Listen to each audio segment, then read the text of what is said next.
Nobody in Kansas City has sports like 96.5 The Fan. Right side throw, touchdown! Kansas City, a 3-yard touchdown pass in overtime. Kansas City wins the game. Welcome into The Drive with Carrington Harrison. Back-to-back best sports talk hosts as voted on in the Pitch magazine. Live from the Fan Studios. Here's C-Dot.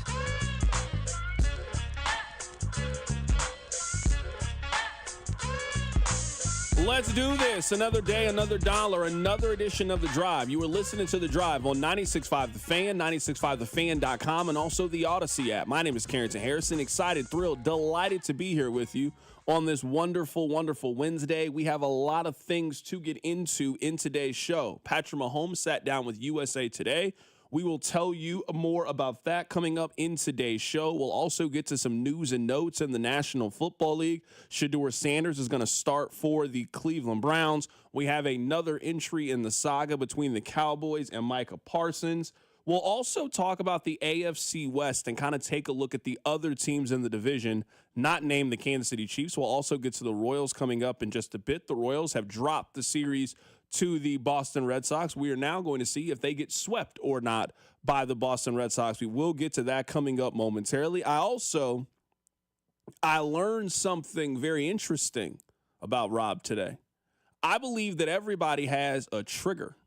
I found what Rob's trigger is today, and I want to explain to you what that is. We have a lot of plans between now and the end of the show. We will be off an hour early today because of the Kansas City Royals. Before we do any of that, I want to remind you of a couple of things. Number one, I need you listening to The Drive each day at 2 o'clock right here on 96.5 The Fan and also the Odyssey app. Number two, I need you to tell one friend to check out the show. I mean, it'd be great if you could tell two friends, but you know what? Beggars can be choosers. If you could just tell one person to check out the show, you know what? I would greatly appreciate it. And number three, I need you to remember that the open of the show is now brought to you every day from our friends over at The Other Place with 5 metro locations serving great pizza for over 25 years right here in Kansas City. Be sure to check out for some hot pizza and some cold drinks. Be sure to check out The Other Place and theotherplace.com. I actually think that the top story in sports is off the field and not on the field. We got some major media news in the world of sports earlier today. Let's start with the biggest of the news.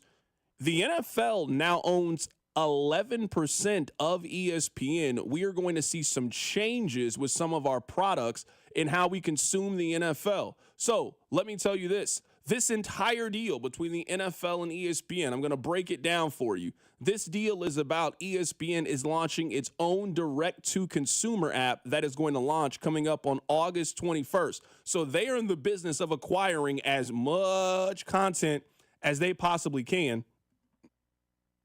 This content is going to cost $30 a month. This is going to give you access to ESPN, ESPN2, ESPNU, all of their ACC network, SEC network, ESPN News, ESPN on ABC, all of their content. It is clear what ESPN is trying to do. ESPN is trying to cut out the middleman.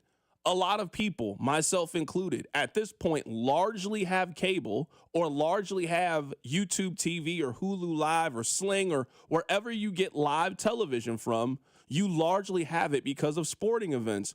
ESPN is trying to circumvent that and is trying to cut out the middleman. If you can now get ESPN and their family of networks directly from them, why do you need to go get cable when you can just pay them directly $30 a month? It is also important to note that eventually, so in a year, whenever all of this gets approved, NFL Network will also be a part of this package. Now ESPN owns NFL Network. It is also important to note that there are going to be no changes for this season. So if you are worried, what does this mean for my favorite show on NFL Network? The answer right now is nothing. What does this mean for Red Zone? Something that I'm very interested in. It means nothing for this upcoming season. Nothing is changing with NFL Network. Nothing is changing with Red Zone. Now, this is important because I've heard a lot of, well, ESPN is going to mess up Red Zone. No.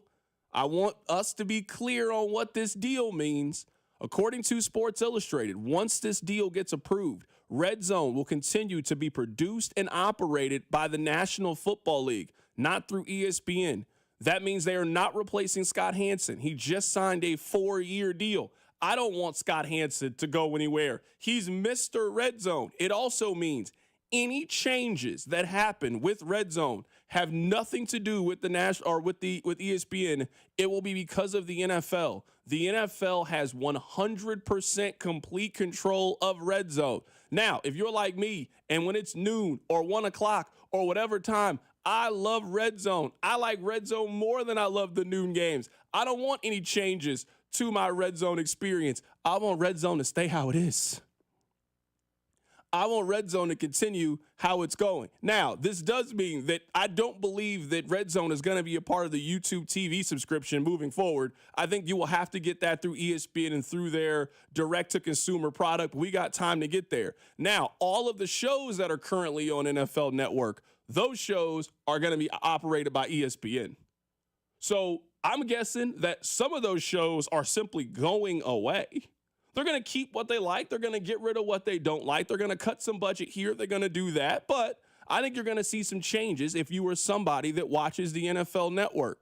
ESPN and NFL Fantasy is now going to merge into one thing. NFL Network will continue to air the games. I just want to give you guys all of the details about what this means. Now, we can talk about what I think this means from an ethical, moral standpoint. The NFL now owns part of the largest sports network. What does this mean in terms of coverage and how the league is covered on a day-to-day basis? What if there's a story that's not very favorable for the National Football League? With their influence and their control over ESPN, do they move away from that story? Do they report that story? These are all very interesting things. ESPN is also in the gambling space. So wait, you're telling me now that the NFL now owns and operates part of a sports book?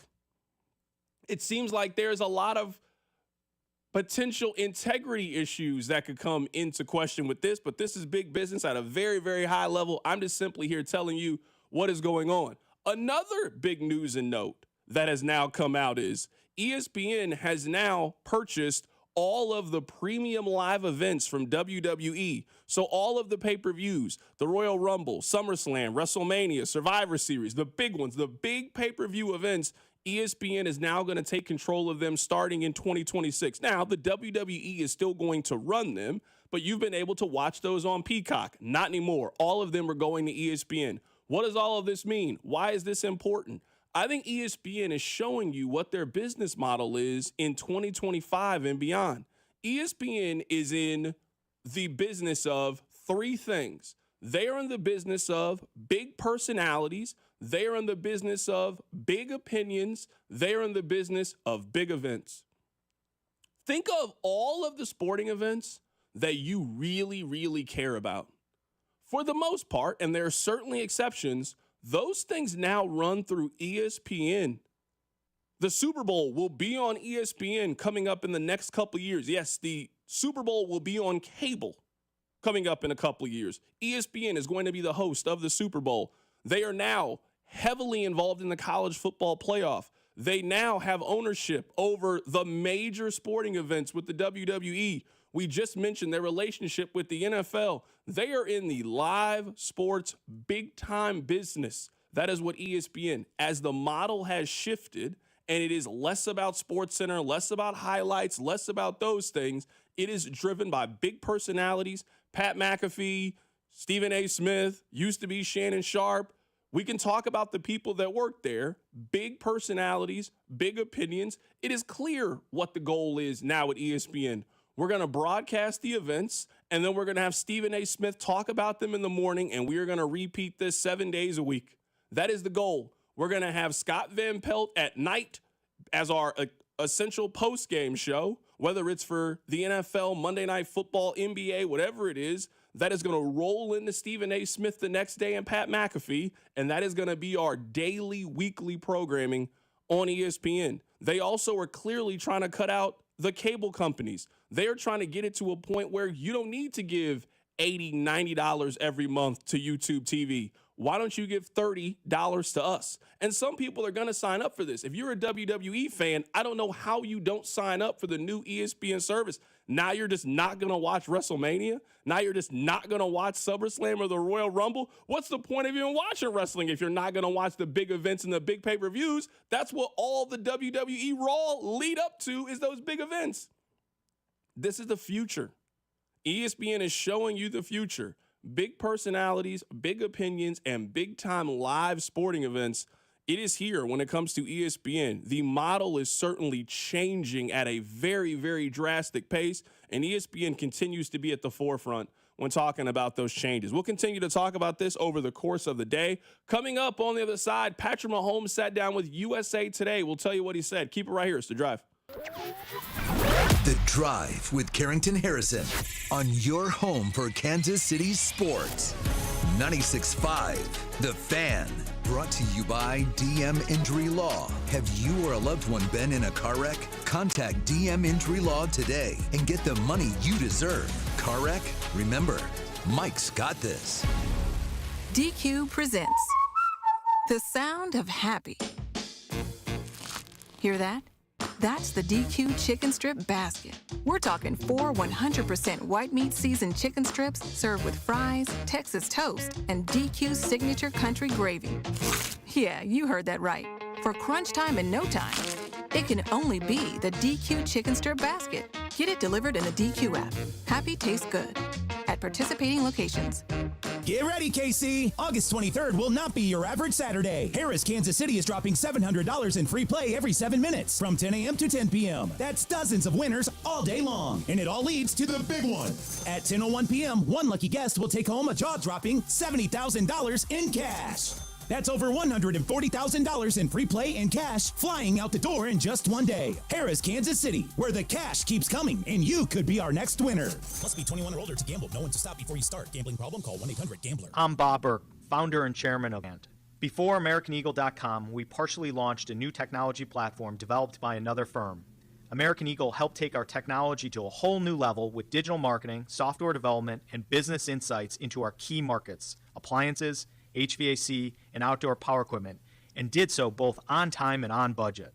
AmericanEagle.com has the resources, experience, and talent needed to produce solutions.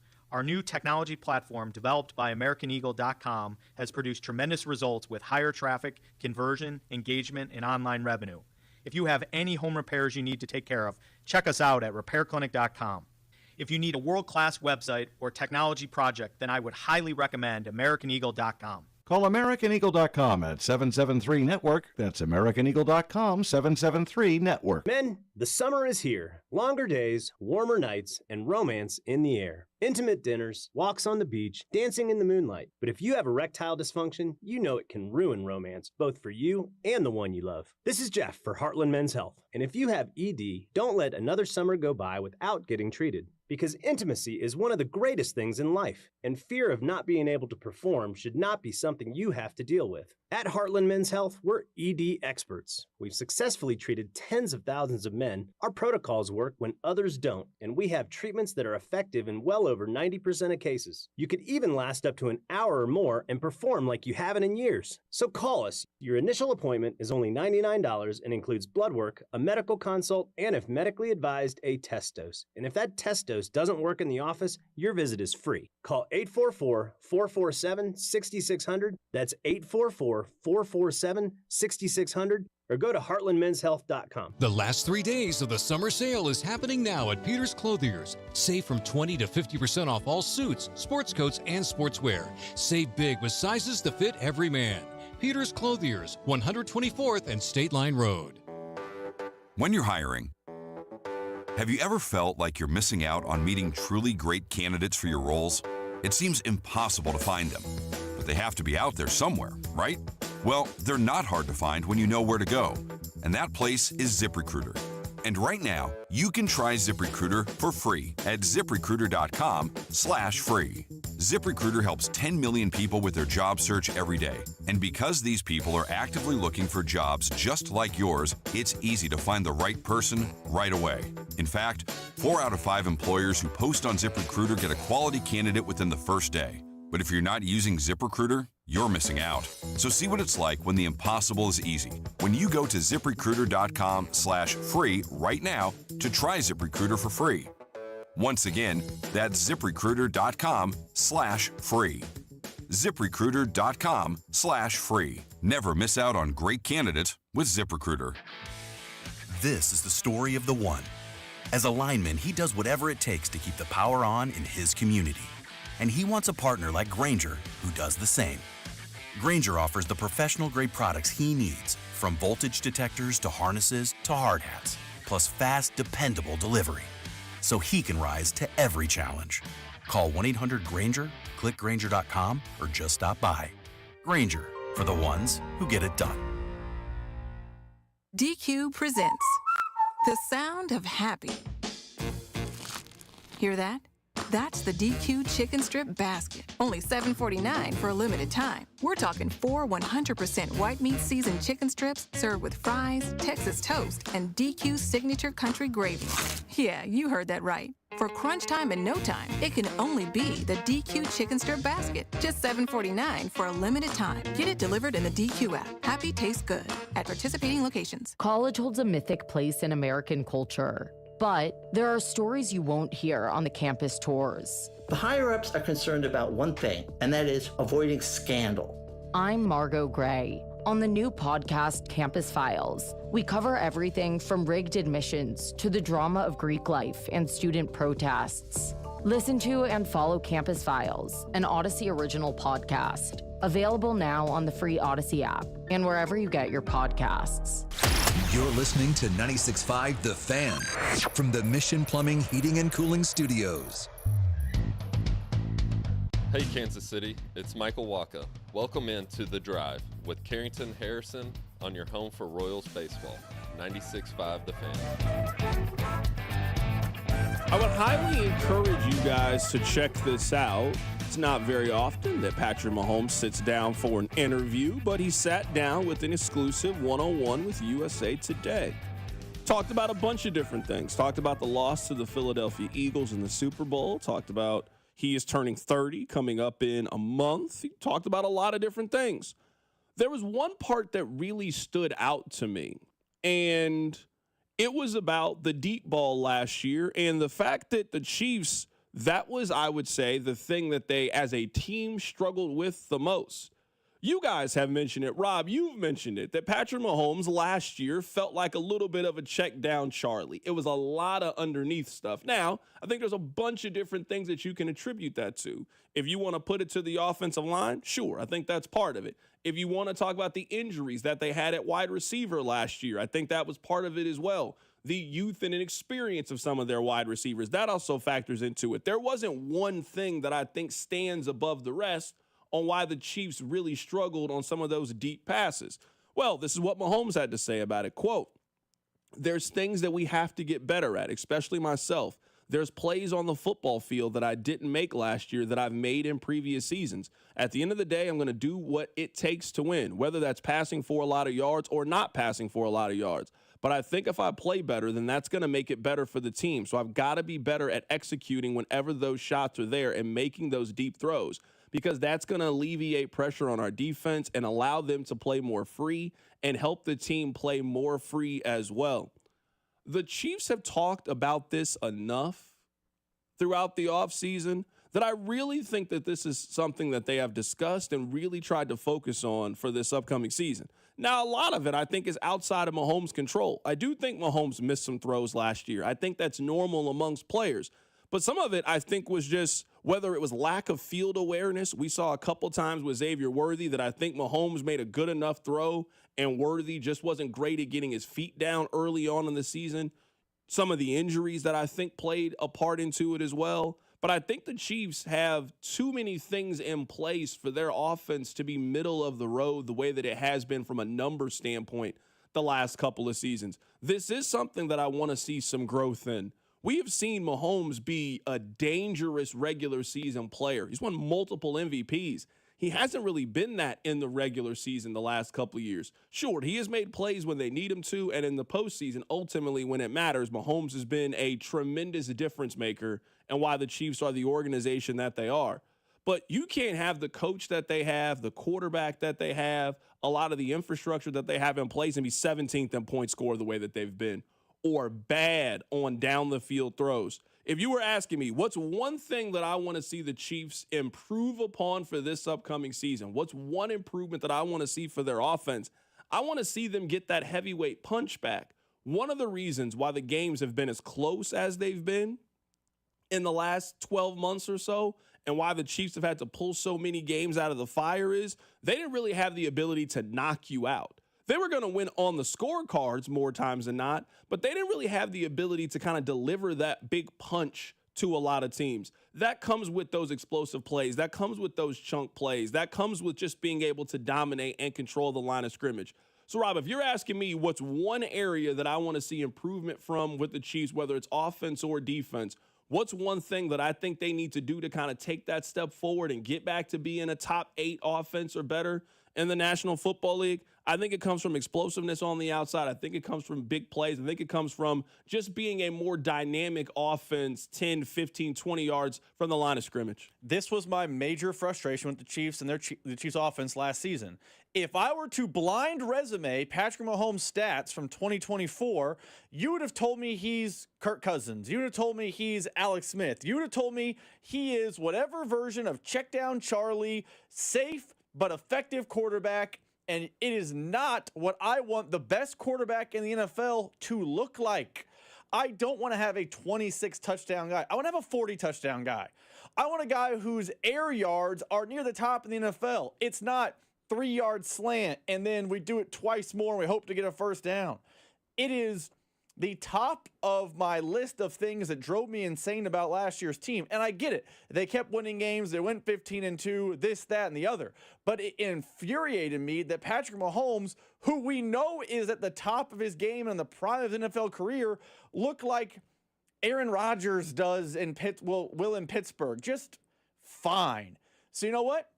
I'm happy Mahomes hears the noise. I'm happy Andy Reid hears the noise. I'm happy that Matt Nagy hears the noise. It's clear Brett Veach heard the noise because they added weapons and protection this offseason. And I'm happy he's sitting down with USA Today and talking about it. But you know what? We're closing in on the end of talking season, and we're closing in on the real season. And I will continue to be frustrated by this until I am shown they're back to that 2018, 2019, even 2022 offense that was more than just dink and dunk. There was some explosion, and it feels like it's coming, but I cannot say it's here until I see it's here. Yeah, you know my stance on this is I think explosive plays just come from explosive players, and I don't know if they've had a lot of those guys, at least in a down-the-field sense. I mean, it is not really that surprising to me that you've started to see the decline in the numbers of Patrick Mahomes when you also started to see the decline in Travis Kelce as a player as well. When Mahomes was at his best, he either had the best version of Tyreek Hill or a best version of Travis Kelce.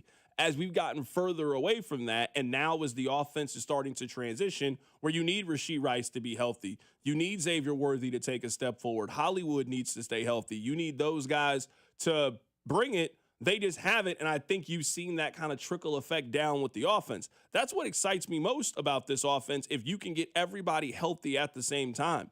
This is a really complete offense. If this offensive line is what we think it can be, and Josh Simmons continues to grow and develop, a healthy run game with Isaiah Pacheco and Kareem Hunt. We've mentioned the wide receivers. We'll talk more about them coming up here momentarily. If you can get all of those things to align, I think you got the pieces to be one of the better offenses in the league.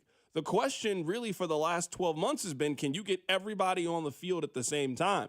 You don't have Hollywood, then you don't have Rashee Rice, and then you lose Isaiah Pacheco. It's just been a revolving door, and the Chiefs have obviously managed to hold things together and have still had a lot of success. They just haven't always at times done it with the offense, and you've seen the defense has maintained a really high level of play. I expect that this year. The Chiefs' defense should be one of the 5 best in the league. I mean, I think Justin Reed's a very important player. Taking Justin Reed off this team is not the reason why this defense potentially falls apart. Everything else is the same. If anything, I think you're adding to a defense because you really didn't have a healthy Charles Omenihu for the first 12 weeks of the season. So if you're telling me that Chris Jones is healthy coming into the year, Karlaftis and Omenihu, all 3 of them are healthy coming into this season, you should expect to take a little bit of a step forward, or at a minimum just maintain what you've done defensively, and that's being one of the better defensive units in the league. Let's talk about the wide receivers. I think it's safe to call these 5 guys locks to make the team. Now, I know the Rice with the suspension, that changes the calculus, but follow me here. Rice, Worthy, Brown, Juju, and Royals. We agree, 100% certainty to make the team. No reason to debate them. I think the question now is, are the Chiefs going to take 6 or 7 wide receivers? Because now we got 3 guys maybe fighting for 1 or 2 spots. Sky Moore. I don't know why Sky Moore would continue to be on this team. I think he's kind of shown you everything he can show you. He's not really going to help you in the receiver game. You feel like you got better special teams guys and better kick returner and punt returners. I just don't really know what Sky Moore's role could potentially be on this team, but they also drafted him, and teams side with their draft picks all the time. I think Tyquan Thornton has played himself onto the team based on how training camp is going to go. If you were asking me right now based on how training camp is gone, between Tyquan Thornton, Sky Moore, and Nico Remigio, it's not close, in my opinion, between those 3. I think that Tyquan Thornton has been the best out of those 3. I think he has played well enough so far in training camp to make the team. Now, they got a preseason game this weekend. How does that look? How does that continue? How does he continue to grow on what he's done in St. Joe? But I think Tyquan Thornton has played himself onto the team. I would also guess that Nico probably has the edge over Sky Moore because of special teams. You trust Nico, whether it's to be a gunner or you trust him to be the kick and the punt returner. I don't know if you trust Sky Moore to make the team. Rob, do you see a scenario in which they keep all 7 of those guys, that they would keep Tyquan Thornton and Nico? And they certainly is helped out by the fact that we don't believe that Rashee Rice is going to be there week 1. So you can keep those 6 guys, and you necessarily don't have to do the roster math yet because Rice doesn't factor into that number. Yes, you actually answered the question before I could answer. I think I could see them keeping 7. However, I think they are going to keep 7 because they're going to massage the roster. They're going to get information on Rashee Rice suspension. They're going to carry an extra wideout in case. So they're really carrying 6, but 7. I still think maybe Sky Moore makes the roster, but I think he makes the roster because of Rashee Rice suspension far more than his talent, his ability, his camp, any of those things. So I will say 7 with the caveat that it's 7 with the roster exemption, and we really are at 6. Roster math is fun this time of year. Yeah, I guess more than anything, this is just a topic about Sky Moore. I don't see a scenario that he is on this team, barring an injury that could happen in the preseason. Now, maybe Tyquan Thornton gets injured. Maybe Nico Remigio gets injured. That happens.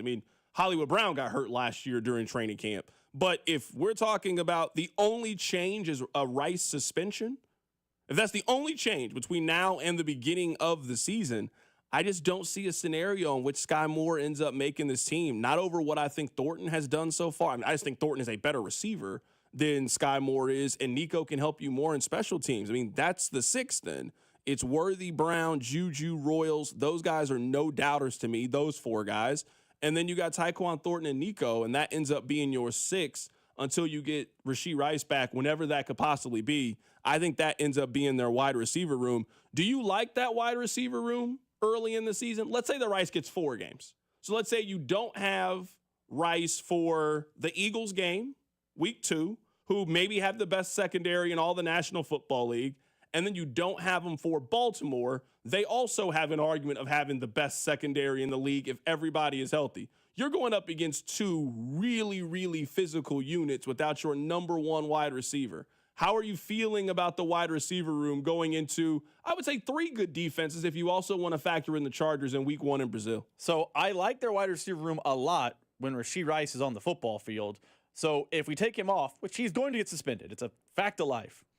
I don't know I love it as much because it is impossible for me to know what Hollywood Brown is going to be. Maybe he's healthy and ready to go by week 1, and it's Brown, and you have Worthy, who was a good rookie last year for the Chiefs, and then you have Jalen Royal stepping in. You have a slimmer, best shape of his life, Travis Kelce.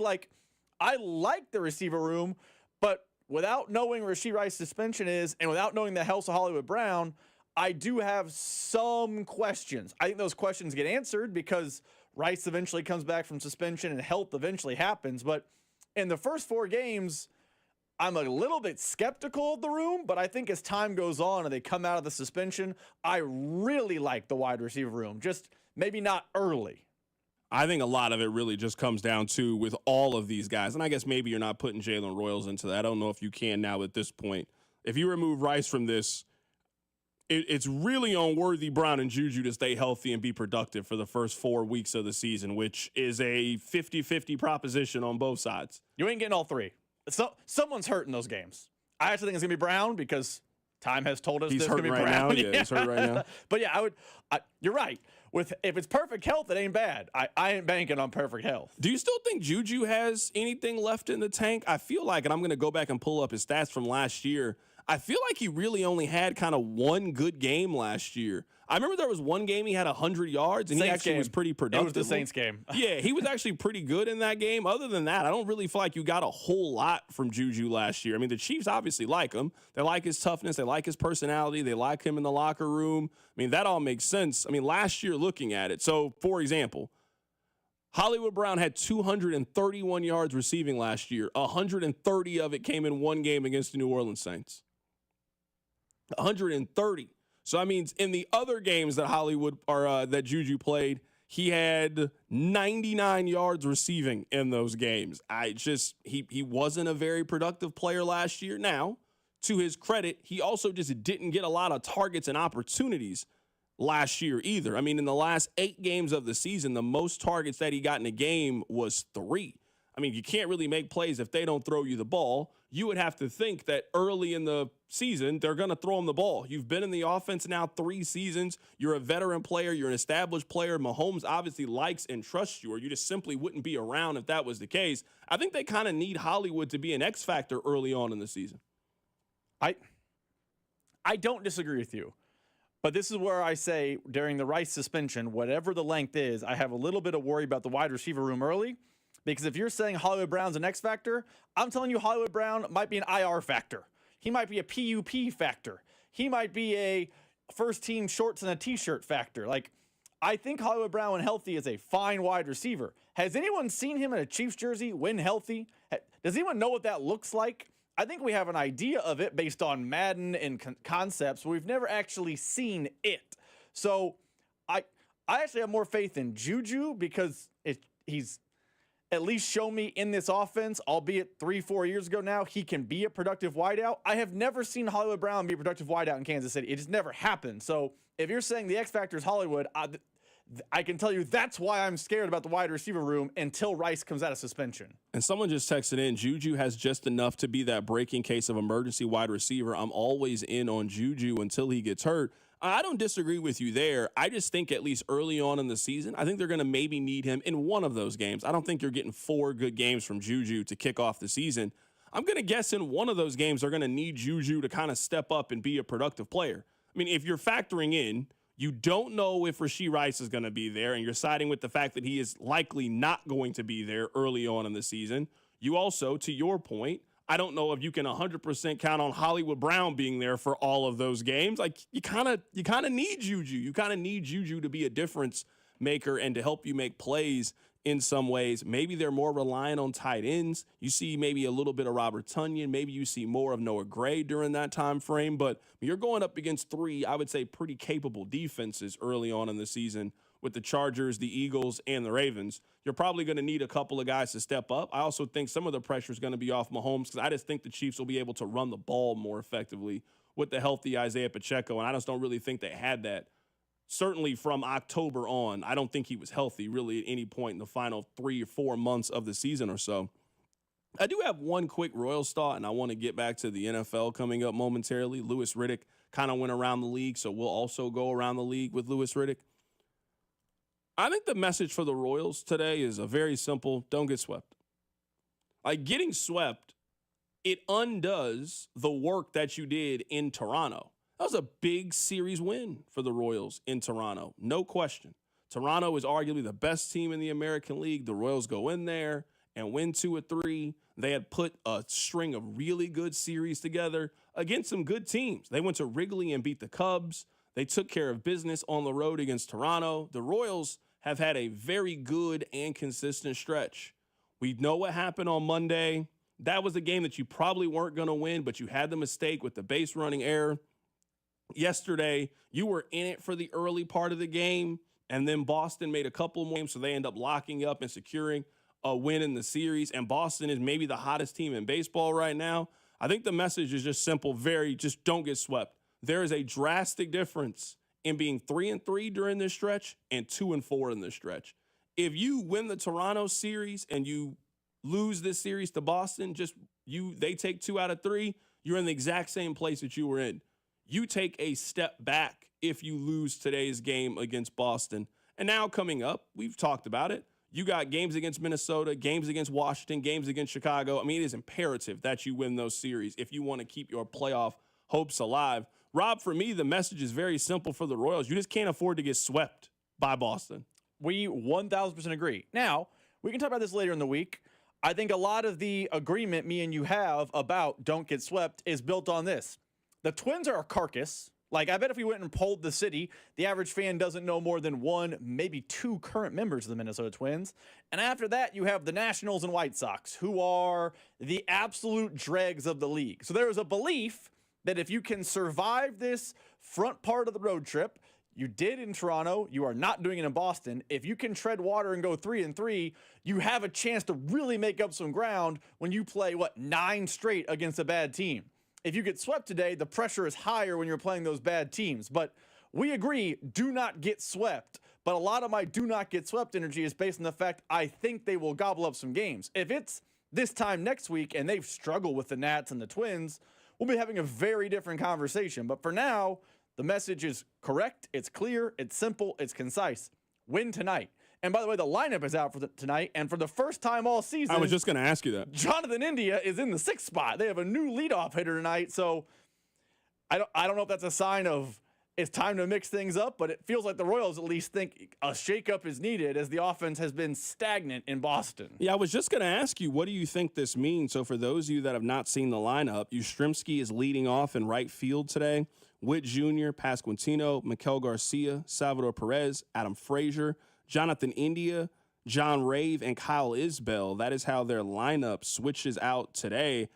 I don't have any problem with them shaking things up and then moving Yaz up higher in the lineup and just giving him more of an opportunity. I mean, at this point, I think you can argue that he's the better hitter than Jonathan India. Right now, it's not about feelings or what you've been doing. It's about putting yourself in the best possible position, in the best possible scenario. I don't have any problem with them making this change to the lineup. It's probably welcomed in a lot of ways. I think it's welcomed. I still think the Royals made the right move with Jonathan India, but since the All-Star break, he's been bad. I mean, he had the walk-off against Cleveland on that Saturday, and that was a really cool moment. Royals win a walk-off. Walk-off home runs are always cool. But I pulled the stats. He is hitting 152 since the All-Star break. The All-Star break wasn't, 3 games ago, and it's a bad run. It is early August. The All-Star break was about a month ago. You can't have your leadoff hitter hitting like Jack Caglione. You can't have your leadoff hitter, hitting below the Mendoza line and tell me you're a playoff team. So you know what?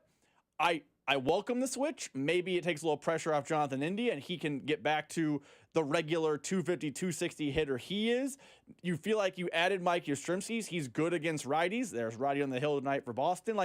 I like the logic behind the shakeup, but if it doesn't work, we're going to have more conversation about the offense, which I feel like we've done 120 times already this season. Why do you think they've never really entertained Miguel Garcia as the possible leadoff hitter for this team? Is it just simply they want him to come up when there's guys potentially on base?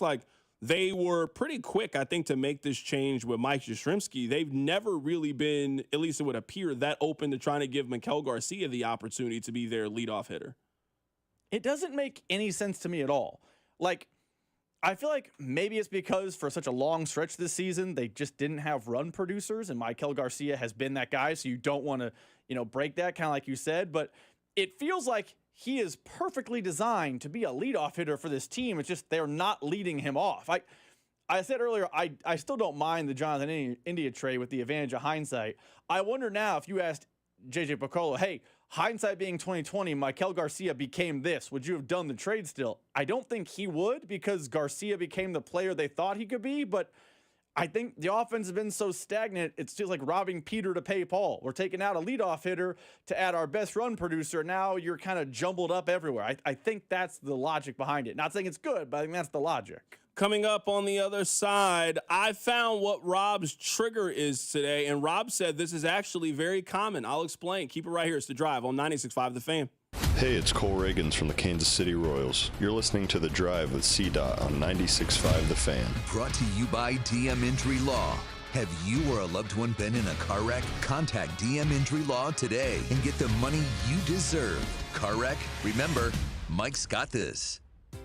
Hey, baseball fans, want to boost the odds on your next MLB parlay? Take the field with a Parlay Boost token from BetMGM, an official sports betting partner of Major League Baseball. Log into your BetMGM account to receive your token. Then, place a parlay on any MLB game and apply the token. Just make sure to bet up to the minimum stake, odds, and legs specified on the token. If your boosted parlay hits, you'll score a bigger payout. Feeling good about your MLB parlay? Step up to the plate for your chance to score. Claim your MLB Parlay Boost token today. Join the excitement all season long with BetMGM. Major League Baseball trademarks used with permission. BetMGM and GameSense remind you to play responsibly. See BetMGM.com for terms. 21 plus only. Kansas only. Existing customer offer. Subject to eligibility requirements. Rewards vary and expire in 1 to 7 days. Please gamble responsibly. Gambling problem? Call 1-800-GAMBLER in partnership with Kansas Crossing Casino and Hotel. It's not too late to enjoy your summer with a new or improved deck. Go to PowellExteriorsKC.com to schedule a consultation today. Get your free estimate now, and you could be enjoying your new deck or patio in a matter of weeks. You are one click away from your best summer ever. New Harley-Davidson Street Glides under $265 a month at Rawhide Harley. Ride out for under $265 a month on a new Street Glide at Rawhide Harley-Davidson. Payments based on Street Glide model and base color with 30% down, 96-month term, 6.99% APR with approved credit. Doesn't include brake setup, tax, title, and license fees. See dealer for details. When we're young, we take things for granted, like getting out of bed or even walking downstairs. But as we age, our knees and back and hips may start to prevent us from doing those normal everyday activities. And in the back of our minds, we're thinking, hey, this pain's going to go away. But nothing changes. It's time to call and schedule that free consultation with the medical pros at QC Kinetics. There are thousands of patients who will tell you they wish they would have done it sooner. They turned around their lives with QC Kinetics regenerative treatments that work with your body to help restore and repair that damaged joint tissue. Natural cellular therapies. No scalpels, no pills, just long-term relief with no dreaded recovery.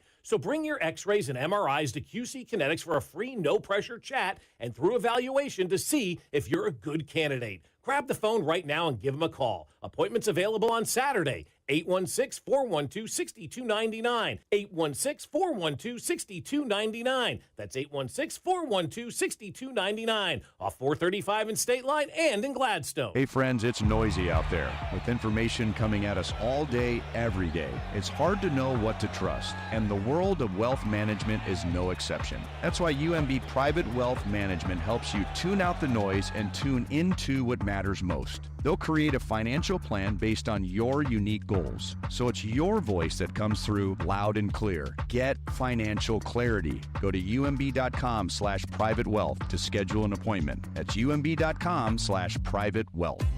If you're 55 or older and into that whole saving money thing, T-Mobile has an exclusive phone and internet bundle just for you. Right now, get 2 unlimited phone lines plus 5G home internet for just $30 each per month with autopay, plus taxes and fees. And with 5G home internet, setup is easy with just 1 cord and no technician needed, which is great if you're also into that whole keeping it simple thing. Switch now and experience the best mobile network in the U.S. Visit your local store to start saving. T-Mobile, it's better over here. Based on analysis by Ookla of speed test intelligence data Q4 2024 to Q1 2025. Ookla trademarks used under license. Unlimited on our network. Customers on voice plan may notice speeds lower than other customers and further reduction if using more than 50 gigs a month due to data prioritization. Video streams and SD on this plan. Home internet pricing after $20 a monthly bill credit plus $5 per line without autopay. Debit or bank account required. See 5G device coverage and access details at T-Mobile.com. I'm still going for it, even with higher stroke risk from atrial fibrillation, an irregular heartbeat not caused by a heart valve problem. Over a 3-year study, Eliquis apixaban tablets reduced stroke risk better than warfarin, and over 97% of Eliquis patients did not experience a stroke. A first stroke occurred in 2.9% of warfarin patients versus 2.3% of Eliquis patients. Don't stop prescription Eliquis without asking your doctor. Stroke risk may increase. Eliquis can cause serious and potentially fatal bleeding. Don't take if you have an artificial heart valve, abnormal bleeding, or antiphospholipid syndrome. While taking, you may bruise more easily or bleed longer. A spinal injection increases blood clot risk, which may cause paralysis. Get medical help right away for unexpected bleeding or bruising, or back pain, tingling, numbness, muscle weakness, or incontinence. Aspirin products, NSAIDs, SSRIs, SNRIs, and blood thinners increase bleeding risk. Tell your doctor about planned medical or dental procedures. Learn more at Eliquis.com or call 1-855-ELIQUIS. This afternoon, expect mostly sunny skies with a high of 91. Weather brought to you by Robert Half. Our recruiters' expertise and award-winning AI will find you the skilled candidates you want. At Robert Half, we know talent. Visit roberthalf.com/talent today. Subscribe to 96.5 The Fan on YouTube to watch the show from wherever you are. Rob and I have been bonding over a lot of college nostalgia the last couple of weeks. I told you guys last week that Rob and I went down a rabbit hole of watching 90s Nebraska college football highlights, and it was a really enjoyable experience. We were watching Nebraska really pummel some teams. They were running that triple option so well with Tommy Frazier and Lawrence Phillips and Ahman Green, and the defense, the black shirts were humming. And even though Nebraska was pummeling both of our teams, it was just fun to watch excellence and dominance and going through the old stats. Like, we were really bonding as men. Today, Rob and I had some free time. It's kind of a slow day. Boss isn't here.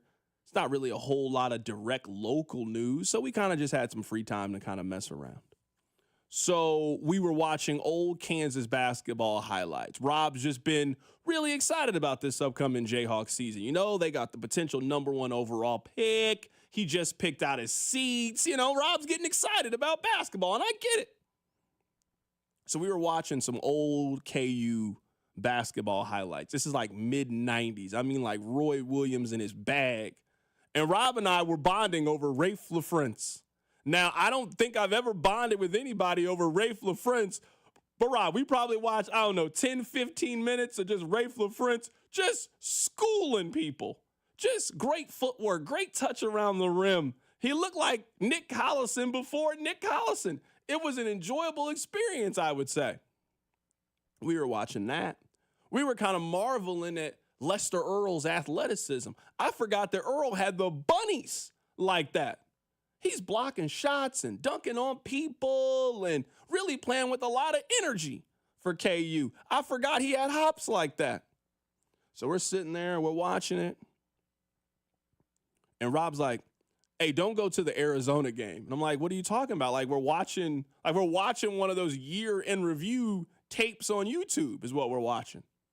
He's like, man, I don't want to watch that, man. He's like, I still get mad about it. I'm like, what do you mean? Like we've sat here and we watched Kansas dominate in basketball for the last 30 minutes, and I haven't complained. I haven't said anything.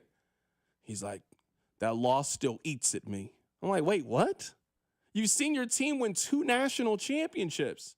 Bill Self's been to 5 Final Fours since he's been the head coach? 4, 5? I don't know the number. You've been to the actual Final Four. You're telling me a loss in 1996 against Arizona in the Sweet 16, that still eats at you? It didn't make a lot of sense. He was like, I don't want to watch that. He's like, let's watch something else. Like, what? No. Let's finish the tape. Let's finish watching it. Rob turned his back to the computer screen. He would not watch it. I was like, oh, this is valuable information. I now know your trigger. I know the game that gets you. And then once Rob stopped pouting and stopped having his moment, he says that everybody has one of these kind of games. He says everybody has. And I was like, wait, you think Chiefs fans have this? And he's like, of course they do. And I'm like, wait, if you're a Chiefs fan, you've been to 5 Super Bowls in the last 6 years. You've seen them win 3 of them. There's a game that triggers you? I mean, one of the Super Bowl beatdowns, you guys act like it never happened. We don't never talk about the fact that they went to the Super Bowl against Tom Brady and lost and got pummeled. That game just never happened. I mean, the Eagles won. I mean, it's like, it's kind of hard to win 3. I get why that one's a little fresh. It just happened. Is there a game that triggers Chiefs fans? Because I get when it used to be the Bengals game. Like that second half against the Bengals, the Bengals, it used to trigger you guys. But you still have that game even after all the success that you've had? Like, I get why if you're a K-State fan, 1998 against A&M, I get why that's a trigger. Or if you're a Missouri fan, like there's not a game that then instantly puts you back in this mood. Like, you don't have the overall trump card. Like, let's say that Rob and I are going back and forth, and I mention and we laugh about the Arizona. He can then pull out, well, we won the national championship in 08. We won the national championship with David McCormick and Ochai and all those guys. Rob, you're still that triggered about them losing to Arizona when you were a kid? I didn't know this. 1,000%. First and foremost, that team should have won. That team went one. Do you know how hard it is to be a one-loss college basketball team? They were smoking people. Who was that one loss against? It doesn't matter. It was I'm just asking. It was on the road. It was a former conference opponent. They left the conference. We don't speak about that opponent. They lost one game. Nebraska? That makes sense. They were an all-time college basketball team. And then to lose to Arizona and Miles Simon, when if they had won the next games against a 10 seed in the Elite Eight, you're definitely smoking a 10 seed, and you're probably cutting down the nets. Chiefs fans still have this game, whether they want to admit it or not. I know they've won 3 Super Bowls. Times are great. It's a party. But if they were like at a big tailgate at Arrowhead, you're one of those big, 20, 30, 40, 50 people tailgates at Arrowhead, and you clicked on the D Ford play on the TV, people would still be irate like it had just happened. It does not matter how much winning and how much success you have. There's always going to be that feeling of the one that got away. For me as a KU basketball fan, there's a couple of those, but the Arizona one really stands out. Chiefs fans 100% have one that got away, and I think it's the D Ford game. They feel like they were 1 foot away from beating Brady and going to the Super Bowl, and they will always feel irked by that no matter how many wins they have. Text line 913-586-7965. People are giving their losses that trigger them. Someone says, yes, to this day, the Colts, the no punt game, it still triggers me. I guess, I don't know. I can't understand it. It doesn't make sense to me. Someone else says the Colts wild card game. I mean, I get the Colts wild card game if you were there. I was at the game. I imagine some of you were also at the game. If you made the drive and then you drove back, and I remember there was a snowstorm, we had to end up stopping. It was bad. I get why it triggers you. I don't understand how in the middle of a dynasty you were triggered by a loss in the wild card round with the quarterback that ain't even yours anymore. I don't get it. I don't get it. I don't understand. I wish I could understand this feeling. Again, some of people, like Missouri fans, are bringing up games. I understand why there are certain moments that trigger you as a Missouri fan. I mean, I have those games. The Norfolk State game is a trigger for me. It's a trigger for me. I get it. The flea kicker, it's a trigger for me. The fifth down, I get it. There's so many of them, but I've never been able to come out on the other side. Rob, you can come out on the other side. You've been on the other side plenty of times. You've felt the confetti fall on your face. You've celebrated in Mass Street that your team has won a championship. This loss when you were 9 years old, it still weighs you down to this day? The pain is definitely less, but there's still pain. People on the text line, Chiefs fans, I'm happy you guys get it. I'm seeing a lot of... a lot of people are bringing up the Tyus Edney. The Tyus Edney play doesn't really trigger me that much. I think I was just too young. Like, that's just not the one that gets me. That's fair. Like I said... I definitely get why it triggers some Missouri fans. The Tyus Edney one, it does not do that for me. But Chiefs fans are filling the text line with the wild card game, the holding call for Eric Fisher against the Steelers. There's a couple Bengals ones. It does not matter that you've won. It eases the pain. The pain isn't a 10 forever. Eventually the scar heals, but you always remember, oh, I had a scar, and it still frustrates you that it existed. I'm looking back now, and we very rarely get a chance to go back through the NBA draft. I mean, the Rayful Friends thing, now in hindsight, it's a miss, especially when you look at the other players that were selected.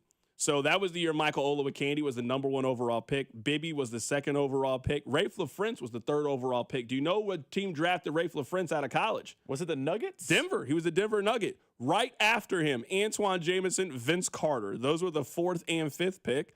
Dirk Nowitzki was also drafted in the same year as Rafe LaFrentz, and Paul Pierce. He was the 10th overall pick that year. So going back a little bit of hindsight when it comes to that. Rafe LaFrentz, I did kind of forget how much of a dog he was until you and I were watching the clips. I kind of forgot how much of a dog he was. It was easy, too, effortlessly. Even back then, I could always see, man, he always hurt. Like, Rob and I were watching, you like remember when they would do like these DVDs and stuff where they would like show the whole team's year, like the 2002 Chiefs on NFL Films. They break it down to 30 minutes. You know what I'm talking about? We were watching that today with KU. We were watching the whatever year that was. We watched that. Rafe LaFrentz, I'm telling you, he was doing a little bit of everything. He was hooping. I'm sorry it didn't work out for him at the next level. But shout out to Rafe LaFrentz. Wherever Rafe LaFrentz may be, I hope that he is having a great day. Coming up at the top of the hour, let's get back to the NFL. Let's talk about the AFC Big Three. We'll do that at 3. Keep it right here. It's The Drive. The Drive with Carrington Harrison on your new home for Chiefs football. 96.5, The Fan, brought to you by DM Injury Law. Have you or a loved one been in a car wreck? Contact DM Injury Law today and get the money you deserve. Car wreck? Remember, Mike's got this. This ad furnished by Nesmataju LLC. Offer not valid in all states or prohibited by law. Loans are subject to lender approval. See website for details. Honey, the credit card bill came, and we're maxed out. Great. Maxed out cards, rent is due, bills are piling up. We just need some extra cash to help us get by. We should do what my brother did. He went to 89cash.com and got $3,000. With our bad credit? 89cash.com is different. They're one of the largest personal loan networks. They can help people with any type of credit get up to $5,000. I'm sure there's a lot of paperwork. Nope. My brother said it was fast and easy. He did it right from his phone. If you have a regular source of income, you can be approved for a loan of up to $5,000 in minutes, and your cash can hit your bank account as soon as the next day. Our lenders have millions of dollars to lend regardless of your credit history. Great news! I went to 89cash.com and we'll have our money as soon as tomorrow. Wow, that is fast. If you need extra cash, go to 89cash.com. That's 89cash.com. 89cash.com.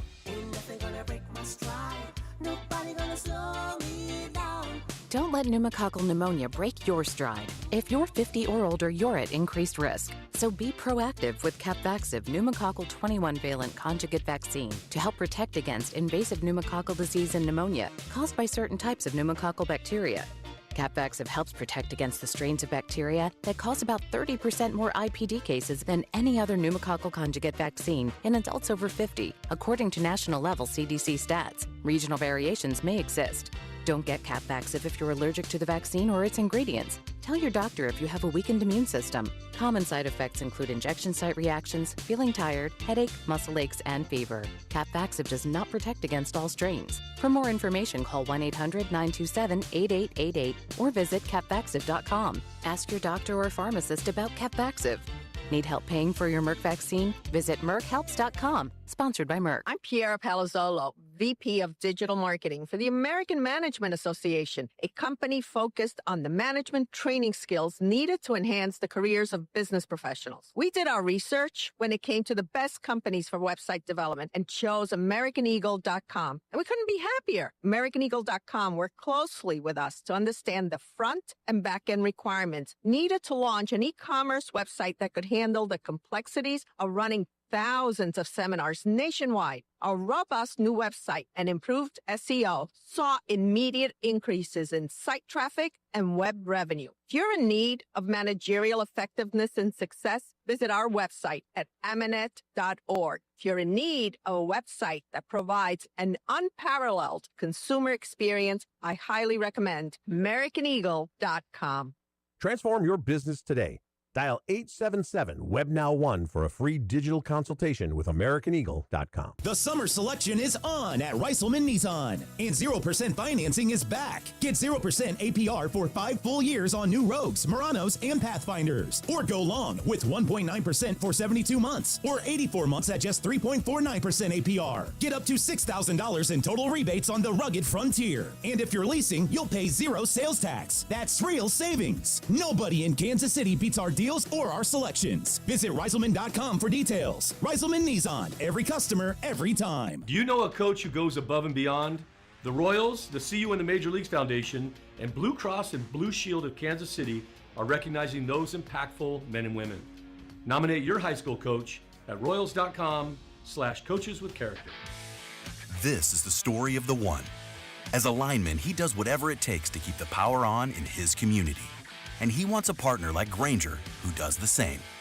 Grainger offers the professional-grade products he needs, from voltage detectors to harnesses to hard hats, plus fast, dependable delivery, so he can rise to every challenge.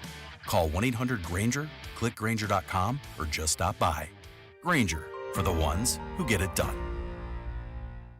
DQ presents the sound of happy. Hear that? That's the DQ chicken strip basket. Only $7.49 for a limited time. We're talking 4 100% white meat seasoned chicken strips served with fries, Texas toast, and DQ's signature country gravy.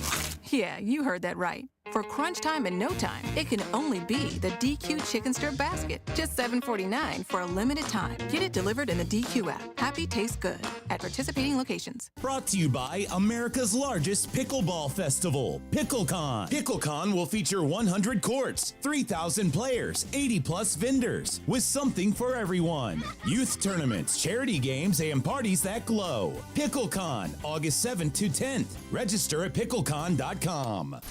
You're listening to the all-new 96.5 The Fan, your home for Kansas City sports. KFNZ FM and AM, HD1 and HD2 Kansas City, an Odyssey sports station.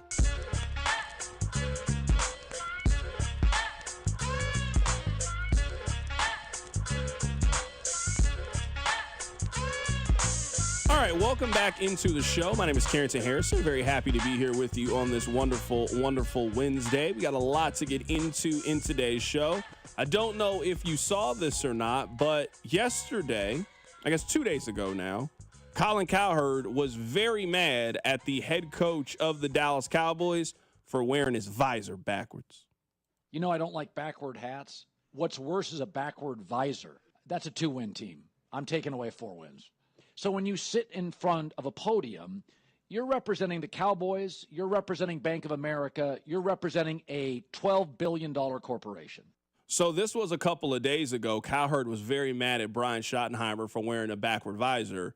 And when Brian Schottenheimer started his press conference, he had a backward visor on, and then he turned it around and said, "My bad, Colin." So a little bit of back and forth. The Cowboys are still entertaining as always. We'll get to that coming up in just a bit. But I want to spend a little bit of time talking about the AFC. I think there is, I guess, 2 major questions about the AFC. There is a big 3 between Kansas City, Buffalo, and Baltimore. I think most people would agree that this is the case. Both of the questions are related to the big 3. Question number 1 is it finally time for Buffalo or Baltimore? The Chiefs have dominated this conference. I mean, they've been to 5 of the last 6 Super Bowls coming out of the AFC. Buffalo hasn't been to one. Baltimore hasn't been to one. And the one Kansas City didn't go to, it was a feeling that Cincinnati had kind of skipped the line, so to speak, and they were the team that got to represent the AFC in the Super Bowl. So is it finally the year for Baltimore or Buffalo? I think one of the beautiful things about this season is all 3 of those teams in the AFC play each other and play each other pretty early on in the season. I mean, Buffalo and Baltimore play each other the first game of the season. Baltimore and Kansas City play each other the 4th game of the season. The Chiefs play the Bills in week 9. So we get a chance in the first half of the season to see all 3 of the big dog teams in the AFC go up against each other. I think Buffalo's schedule is kind of built for them to be the 1 seed in the AFC playoffs this year. You have both Baltimore and Kansas City at home. You play in a slightly weaker division than the other two teams do as well.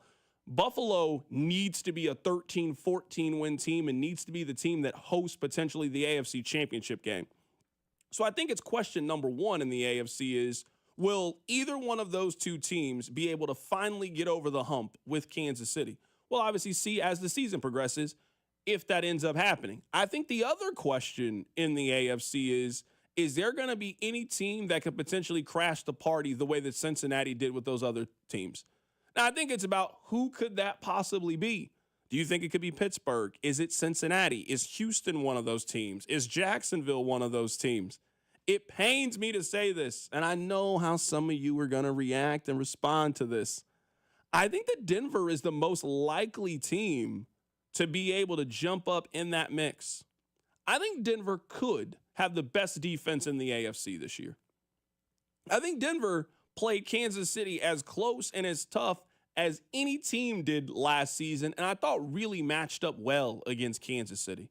Now, I'm not counting the game at the end of the season where the Chiefs just didn't try and wave the white flag. But in the regular season, the Broncos played Kansas City pretty tough.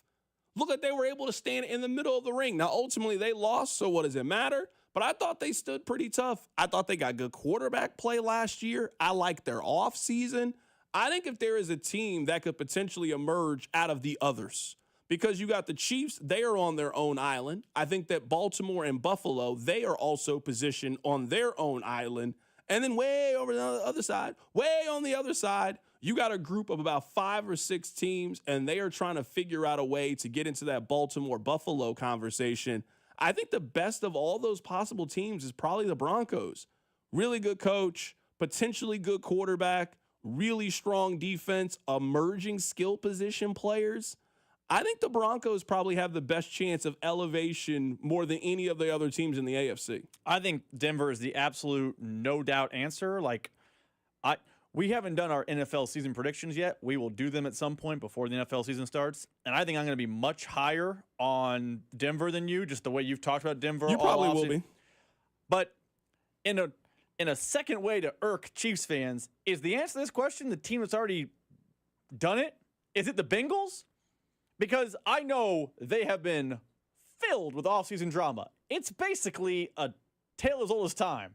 They fail to pay a player, there's drama, there's beef. In the 11th hour, they get it done, and then they lose the first couple games of the season. It's basically what happens every year with Cincinnati. But if they can get Trey Hendrickson figured out, they finally have their first-round pick. They have, statistically was the best quarterback in the NFL last year. They probably have the best wide receiver. Their defense, I'm not saying it's going to be good, but it's impossible to imagine it's worse. They have a new defensive coordinator. Maybe that doesn't make them the third best in the NFL, but I don't think they're going to be 32 again. And if you got Burrow and Chase, you got a shot most days. Is the team that can crash the party the team that has already crashed the party, or do they not count because they've done this? Because it feels like Cincinnati might be the answer. I mean, I think they definitely count. I don't know if I saw Cincinnati make enough changes this offseason with the defense to make me think that they deserve to be in this conversation. I mean, we talk about Kansas City. They can maybe have the best defense in the AFC, certainly in the conversation. Denver in that conversation. Buffalo, very capable defense. The Cincinnati defense, I think, is noticeably behind that team. I think you also mentioned some of the other teams that are in contention that you would say Pittsburgh's defense better than Cincinnati's. The Chargers' defense better than them. The Broncos, we've been talking about, better defense than them.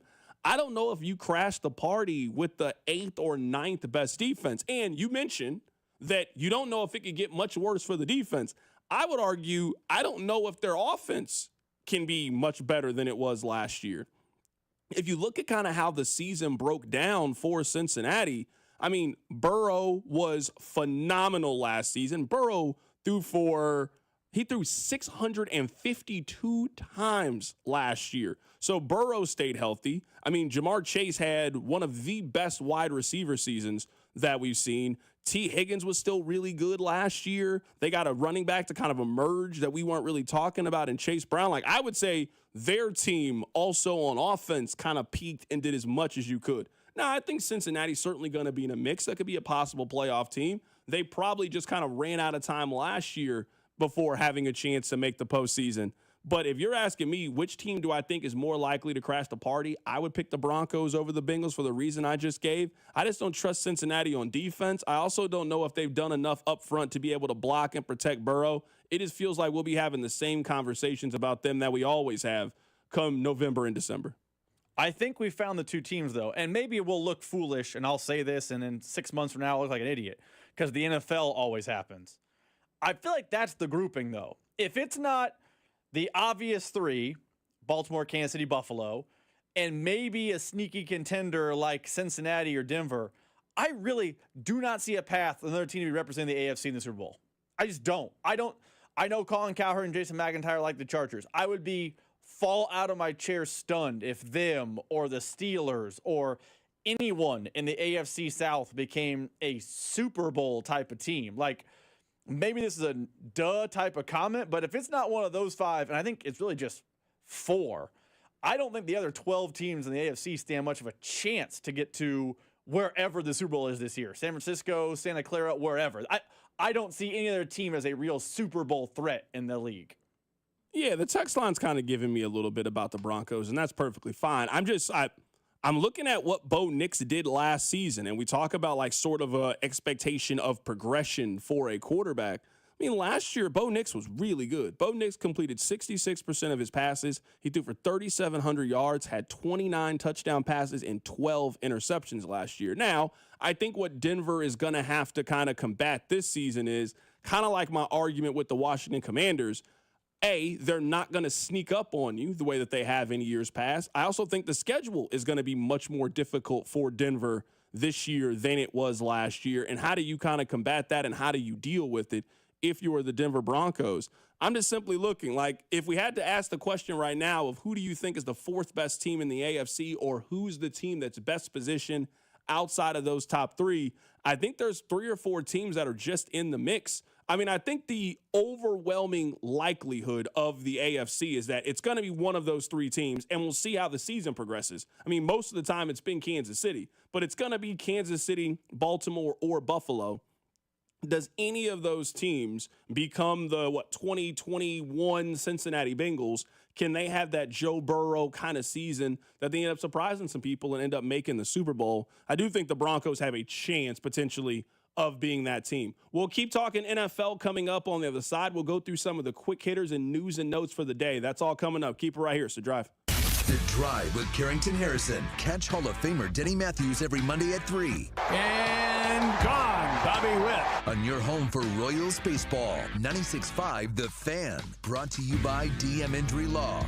Have you or a loved one been in a car wreck? Contact DM Injury Law today and get the money you deserve. Car wreck? Remember, Mike's got this. Field Plaza. View reserved. Dugout box. Home run box. 2 for Friday. 8 for Tuesday. 4 for the Guardians. 6 for the Mets. Dollar dogs. T-shirts. Fireworks. With the Royals' new Fans' Choice Tickets package, you can pick your sections, seats, games, events, giveaways, and more. What's our budget? Who are we bringing? Who we playing? The choice is yours all season long. Good luck deciding. Visit Royals.com/fanschoice. DQ presents the sound of happy. Hear that? That's the DQ chicken strip basket. We're talking 4 100% white meat seasoned chicken strips served with fries, Texas toast, and DQ's signature country gravy. Yeah, you heard that right. For crunch time in no time. It can only be the DQ chicken strip basket. Get it delivered in the DQ app. Happy tastes good. At participating locations. Danon Hughes here. I've seen a lot of stat lines in my playing days, but these numbers, they caught my attention. Flight by Yingling. 2.6 carbs, 95 calories, and all the crisp, refreshing flavor you want in a light beer. It's brewed by the oldest brewery in America, so you know it's got some serious history behind it. If you're into stats and taste, you're going to love this beer. Flight by Yingling, the next generation of light beer and the official beer of Danon Hughes. DG Yingling & Son, Pottsville, Pennsylvania. This is Jeff for Heartland Men's Health, where we've successfully treated thousands of men for low testosterone and helped them feel like their old selves again. Please take a moment and listen to how we help this patient. Hi, my name is John, and I've been on ED and testosterone treatment at Heartland Men's Health for the past 15 months. I could tell, I was starting to go downhill. And my wife kept telling me, well, you need to go to a clinic that'll specialize in that. And that's what eventually led me into the men's clinic here. Treatment, in my opinion, is a miracle. I was able to perform to an elevated position that, quite honestly, I never thought I'd see again. For my fellow men out there, if you're feeling that you're not up to par, I encourage you, contact Heartland Men's Health, and you will see a dramatic difference. Thank you. It's true. Your initial appointment includes blood work and a medical consult. And if you start on testosterone the day of your appointment, your visit is free. Call 844-447-6600 or go to heartlandmenshealth.com. This is the story of the one. As a safety manager at a manufacturing plant, he does everything he can to keep his coworkers safe. From finding ways to reduce risks to keeping safety supplies in stock. And for that, he relies on Grainger. Grainger offers a broad range of quality products and next-day delivery, so he can always play it safe. Call 1-800-GRAINGER, click Grainger.com, or just stop by. Grainger, for the ones who get it done. I'm Bob Burke, founder and chairman of Burke America Parts Group, a family of brands that includes RepairClinic.com, an appliance and HVAC parts solution company that's grown into an international brand. Before AmericanEagle.com, we partially launched a new technology platform developed by another firm. American Eagle helped take our technology to a whole new level with digital marketing, software development, and business insights into our key markets, appliances, HVAC, and outdoor power equipment, and did so both on time and on budget. AmericanEagle.com has the resources, experience, and talent needed to produce solutions. Our new technology platform, developed by AmericanEagle.com, has produced tremendous results with higher traffic, conversion, engagement, and online revenue. If you have any home repairs you need to take care of, check us out at RepairClinic.com. If you need a world-class website or technology project, then I would highly recommend AmericanEagle.com. Call AmericanEagle.com at 773-NETWORK. That's AmericanEagle.com, 773-NETWORK. This is the story of the one. As a safety manager at a manufacturing plant, he does everything he can to keep his coworkers safe. From finding ways to reduce risks to keeping safety supplies in stock. And for that, he relies on Grainger. Grainger offers a broad range of quality products and next-day delivery, so he can always play it safe. Call 1-800-GRAINGER, click Grainger.com, or just stop by. Grainger, for the ones who get it done. The success you've already had matters at University of Maryland Global Campus because we're a school for real life. An accredited state university, UMGC lets you earn up to 90 credits toward a bachelor's for prior learning and relevant life and work experience, or transfer up to 12 credits toward a master's. We offer affordable tuition and online and hybrid courses. Classes start August 13th. Apply now and save with no application fee. Learn more at umgc.edu. Certified to operate in Virginia by Chev.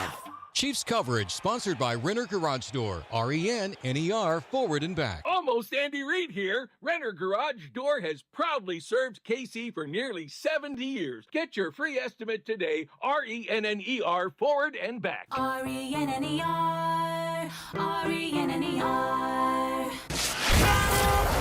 Here's traffic, brought to you by DM Injury Law. Have you or a loved one been in a car wreck? Contact DM Injury Law today and get the money you deserve. Car wreck? Remember, Mike's got this. This one brought to you by Renner Garage Door. Good afternoon. Problem in the triangle. That's a stall. 435 northbound on the ramp to Bannister. The right lane is blocked. Almost to Olathe. That's a stall. 35 northbound at 119th. From the Anthony Plumbing, Heating, Cooling, and Electric Traffic Center, I'm Val. 96.5 The Fan. You're listening to 96.5 The Fan from the Mission Plumbing, Heating, and Cooling Studios. Be sure to follow The Drive on the Odyssey app or wherever you get your podcasts. I don't want to be in a position where I'm the team defending the Broncos, because that's honestly Rob's team. Rob likes this Broncos team a little more than I like the Broncos. We were just talking about, and we'll get to Louis Riddick coming up momentarily, we were talking about if there is another team to emerge out of the big three.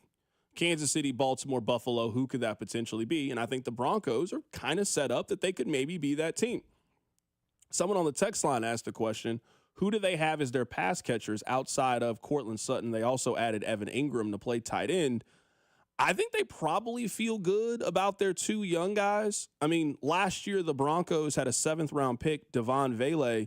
He had 475 yards last year and a handful of touchdowns. That's a pretty good year for a guy who was a 7th-round rookie last year to have 41 catches, 475 yards, and 3 touchdowns, and only played in 13 games last year. I think the expectation is that he can take a step forward. Now, we'll see if he actually takes a step forward. Troy Franklin was a guy that he played with Bo Nix. They had a relationship. He had 300 yards last year receiving. He was also a rookie.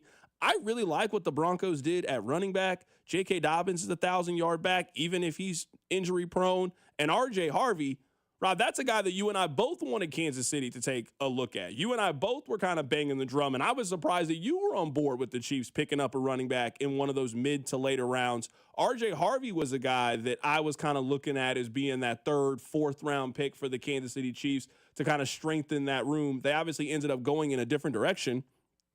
I do understand how someone could be high on the Broncos last year. Like, the Broncos have a lot of the things that I think you would want and need if you think a team could take the next step. Good quarterback play, solid run game, some young emerging weapons in the pass game, a top 10 offensive line, and a really capable defense. Like, the Broncos have the core and the foundation of being a team that could win double-digit games and be dangerous this season. I mean, what you're describing is why I'm a person that is higher on the Broncos than most in Kansas City. I think they have a lot of the ingredients to be that step forward type of team. Like, I will be the first to admit, first team, I was wrong on Bo Nix. I got a lot of jokes off about his age. I thought, hey, if you played college football in 2017, I don't know how good you're going to be in 2024. He was a good quarterback for them last year, and the Broncos do what smart teams do. They say, okay, we found our quarterback. Let's build around him. Their weapons aren't flashy names, but they have solid weapons. They also have a coach who is offensive-minded and has won a Super Bowl. They also have, you talk about the Chiefs maybe having the best defense in the AFC. If it's not the Chiefs, the Broncos might have the best defense in the AFC. And they are a team last year when they were probably outmanned and outgunned, were a one play away from beating the Chiefs in their one real matchup. Like, that's a team that could be dangerous in 2025. And Evan Ingram's a really nice addition. Like, I feel like we're sleeping on what Evan Ingram is as a player. He's a good tight end in the league. Is he as good as, Brock Bowers? No, but he is still a quality player. Like, they feel like a team that can make that 9-8 step to like 11-6, 12-5 type of energy. I think the question now for the Broncos is just going to be very simple. I mean, the Broncos were 9-5 last year. They were kind of gaining some momentum. People thought that the Broncos could be a decent team. They went on the road and got a good win against Tampa Bay. They kind of got a lucky break when it comes to the schedule and the teams that they beat. Like, they didn't beat a lot of heavy-hitting teams last year as well. They had a really important stretch. They played the Chargers on the road, and they played Cincinnati on the road, 2 possible playoff teams. Cincinnati was the 8th team in the AFC, and the Chargers ended up making it. The Broncos lost both of those games and really got in because they had Kansas City at the end of the season when Kansas City had waved the white flag and had been done for a year. Can the Broncos potentially win those games this season? They're going to have an on the road against a Cincinnati, an on the road against a Chargers-type team. Are they going to be able to win that game? We'll obviously find out this season if that ends up being the case. Let's run through some of the news and notes with Louis Riddick. I always appreciate his commentary on things. Here he is talking about the top story in the NFL. Micah Parsons still hasn't signed a new contract. The Cowboys, it is always drama with them. Here's Louis Riddick talking about Jerry Jones. Micah knows he's going to get paid regardless, right? But see, all right, so I'm looking at this really from Jerry's standpoint. Yeah, he may say, look, I did this kind of thing with Emmett. We still won Super Bowls. Because you know what? You had Troy, and you had Michael, and you had Eric Williams. You had like an all-time team. Yeah. They don't have an all-time team right now. Right. So, but he's the one who says all the time, I'm all in, right? My clock is ticking. I need to win another championship. Well, this isn't the blueprint for it. And you don't have Troy Aikman over here. And you don't have Michael Irvin. You don't have Deion Sanders. You don't have that team anymore. But you're conducting business like it's back in 1993 again. There are some teams that are always living in the past of what they used to be. Nebraska is kind of one of those teams that just lives in the past of when they were really, really good. And, man, when they were good, they were phenomenal. It's not 1995 anymore. It's 2025, and you're a middle-of-the-road Big Ten team. Whoop-de-doo. The Cowboys are kind of that way. I do think this is a problem with Jerry Jones. I do think he conducts business this way. Like, if you at least listen to the Michael Parsons account of kind of how the negotiations worked, and then you hear Jerry say, well, that's how I agreed to a deal with Deion Sanders. Well, the whole power structure has changed. Agents are famous now, like legitimately famous, and have real power now, where maybe they didn't in a pre-social media era. Like, people know who these agents are. They have a prominent voice, so you kind of got to treat them with respect. And when Michael Parsons tells you, hey, I don't want to negotiate my deal, I need you to go through my agent, if you're not willing to respect that and conduct business in that way in 2025, it's going to lead to some issues, kind of like the issues that the Cowboys are having right now. Now, ultimately, I think they get this done. I know Jerry's coming out and saying, well, we're not sure if he's going to be here in uniform. Jerry, stop it. It's all a show. I've told you guys to block out the noise. None of it matters when it comes to the Cowboys, and none of it matters when it comes to Michael Parsons, because deadlines make deals, and we have seen the Cowboys almost always get this deal done, and all sides will be on the same page when Jerry writes a big check to make Michael Parsons the highest paid defensive player in the National Football League. We are a couple weeks away, but the Cowboys, you know, they got to keep the content wheel churning, and boy, are they going to keep it churning. So that is the Michael Parsons portion of this. Let's get to the next portion of this. Louis Riddick thinks Ashton Jeanty is going to be the Rookie of the Year. Fill it in. Louis Riddick. Fill in the blank. Who will win Offensive Rookie of the Year? I think this is a slam dunk for Ashton Jeanty. The dude is just an absolute playmaking machine. Now, I know that the level of competition is going to be much different for him, but just think about some of the things he did last year. This guy had 5 TDs of 70-plus yards, 10 of 50-plus, 29 TDs. The average distance was 28 yards. So he is a home run hitter. And those stats, all courtesy of our boy Hembo. But I'll tell you this, look, this guy is going to rip it up this year, and people are going to say, look, don't talk to me about running backs not being worth being drafted in the top 10. I'm telling you right now, my favorite over-under on the board is the Raiders at 6.5. They have made noticeable improvements at the most important things on the field. Noticeable. They have a drastic improvement at head coach. That matters. They have a drastic improvement at running back and just overall skill position player and home run. Do you know last year what their leading rusher got? Just take a guess. Just as an exercise. I mean, last year, their leading passer was Gardner Minshew. I think we all assume that Geno Smith is going to be a much better quarterback than Gardner Minshew is. What do you think the leading rusher was last year for the Las Vegas Raiders? How many yards do you think he got? Well, honestly, I'm sitting back here racking my brain. I don't even know who the human being was. I don't know who. It was Alexander Mattison. Okay, so not great for a stat. I'm going to say he's under 500 at 485. 420 yards was the leading rusher last year for the Las Vegas Raiders. Oh, that's bad. 420 yards. And they had Amir Abdullah, had 311 yards. That was their running game last year. Now, we might debate on how great we think that Ashton Jeanty is going to be, but I think Ashton Jeanty is going to get double the amount of yards rushing that Alexander Mattison got last year. So if you're telling me you go from a 400-yard rusher to a 900, maybe even more rusher, you make a significant upgrade at quarterback, going from Gardner Minshew to now going to Geno Smith, and you go from Antonio Pierce to now going to Pete Carroll. Take me for the over-under on the Raiders at 6.5. I think the Raiders can win 8 or 9 games this year. I really do. There is not a team. Maybe you would argue the Patriots. I know people are really high on the Patriots. There is not a team that they have improved their infrastructure more in a shorter period of time than where the Raiders are. I think the Raiders got a chance of being very competitive this year. I don't think they're a playoff team. I don't think they're surprising you in that way. But just being a team that you can't automatically write a W down the way that you've been able to for the last decade or so. I think the Raiders are going to be very feisty this year. I love their over-under 6.5. I was going to say, if you have, 8 wins and 9 wins is different, but, last year, 9-8 was the 7th. That's over, though. That's an over for me on my 6.5. That's over. I was going to ask the follow-up question, though. You beat me to it, because if you think they can be an 8 or 9 win team, you think they're at least fighting for a playoff spot. They may come up short, but you think I think they're this year's version of the Broncos. There you go. What Denver was last year, I think that's what the Raiders can be this year. I think they can be a team that's fighting at the end of the season for the 8-9 spot. I think they can be that team. That's a lot of belief in Geno Smith. Like, a lot. I think Geno's pretty good. I think the only reason we don't feel that way is because Geno played in Seattle. And just, how it is. I mean, he was totally fine. I don't want to make it sound like he was bad, but, I mean, I don't think, for last year's 7 seed, it was Bo Nix. Do we think Geno Smith is better than Bo Nix? No, I don't think he's that. But I guess, to me, the comparison would be I think he's, we always have this vision of what Kirk Cousins should be. That's what I think Geno is. I think they added Kirk Cousins. That Kirk Cousins he gave Minnesota. He didn't really do that last year with Atlanta. But I think Kirk Cousins gives you a floor of what you can expect a quarterback.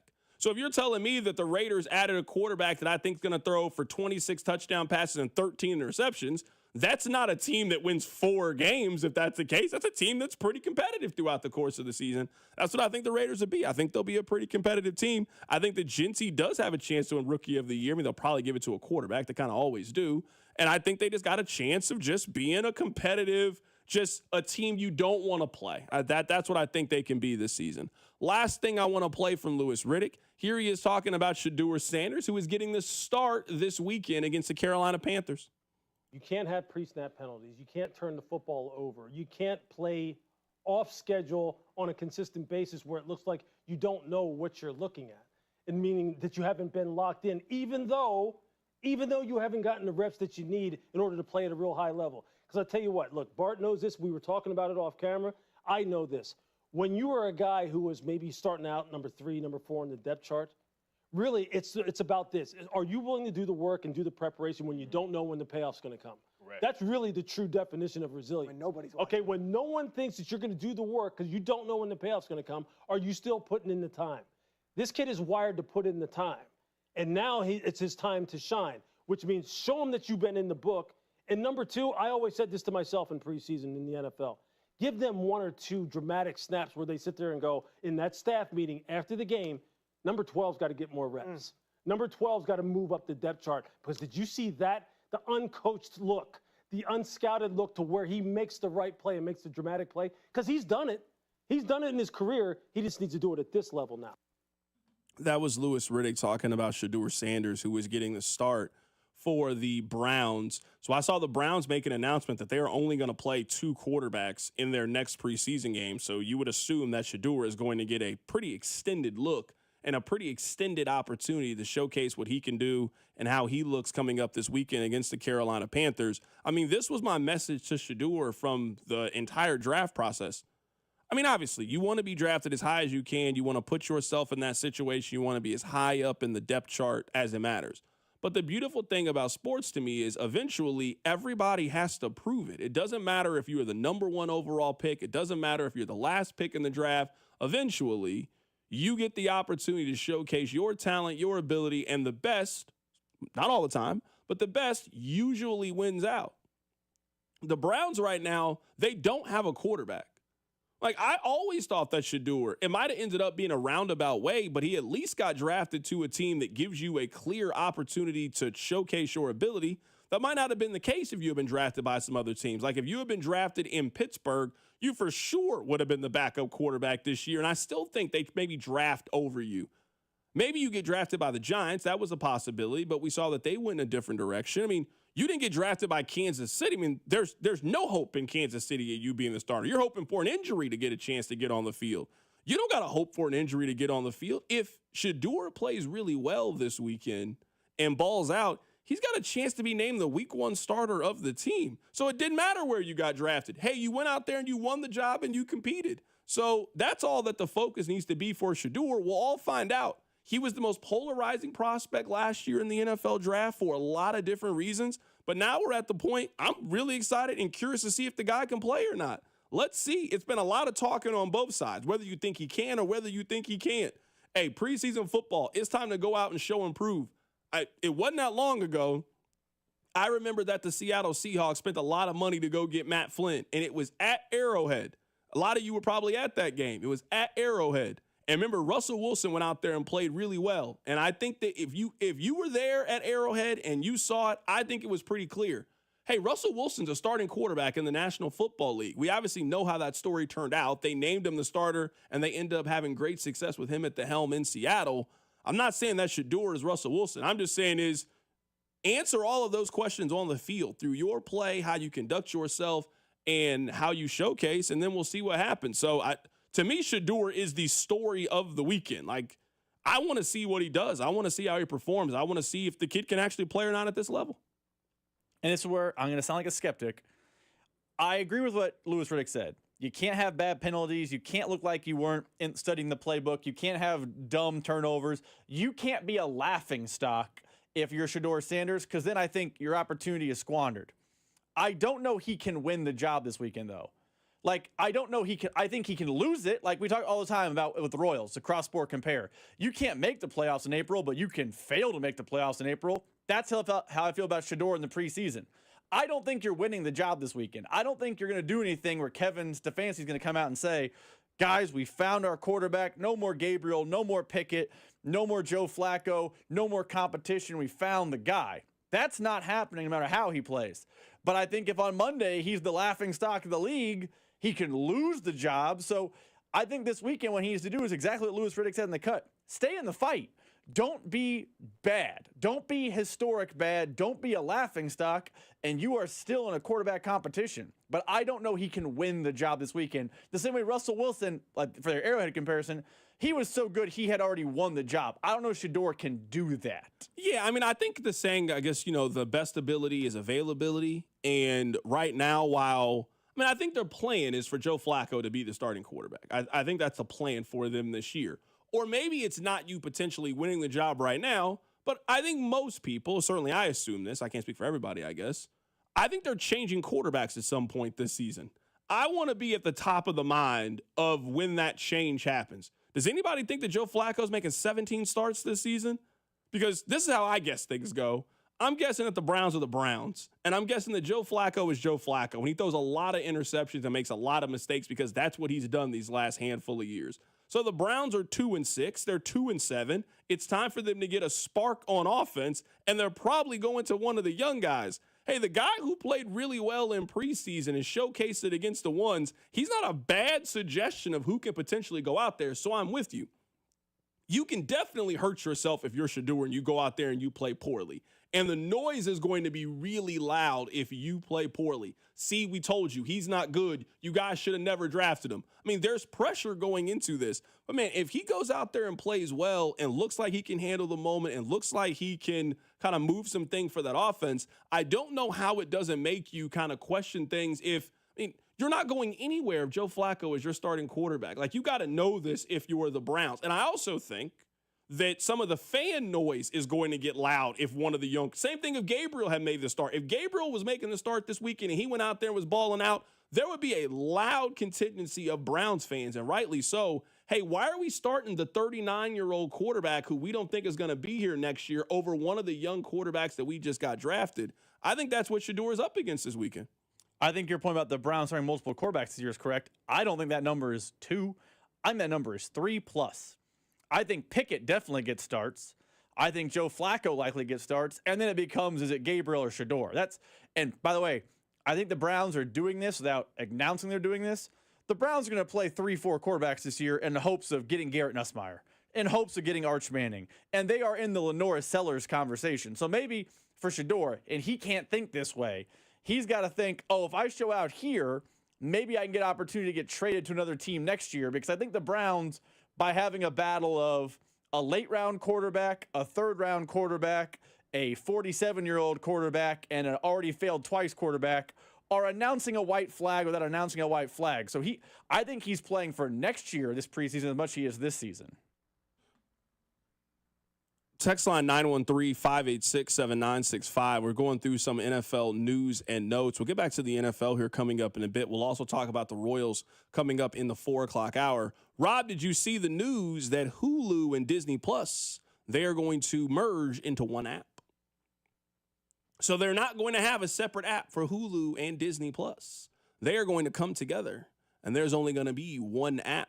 I think we're actually going to start seeing a lot more of this coming up in the future. I really do. I think we're going to start to see a lot of these apps merge, especially now if you are Peacock and you just lost the WWE.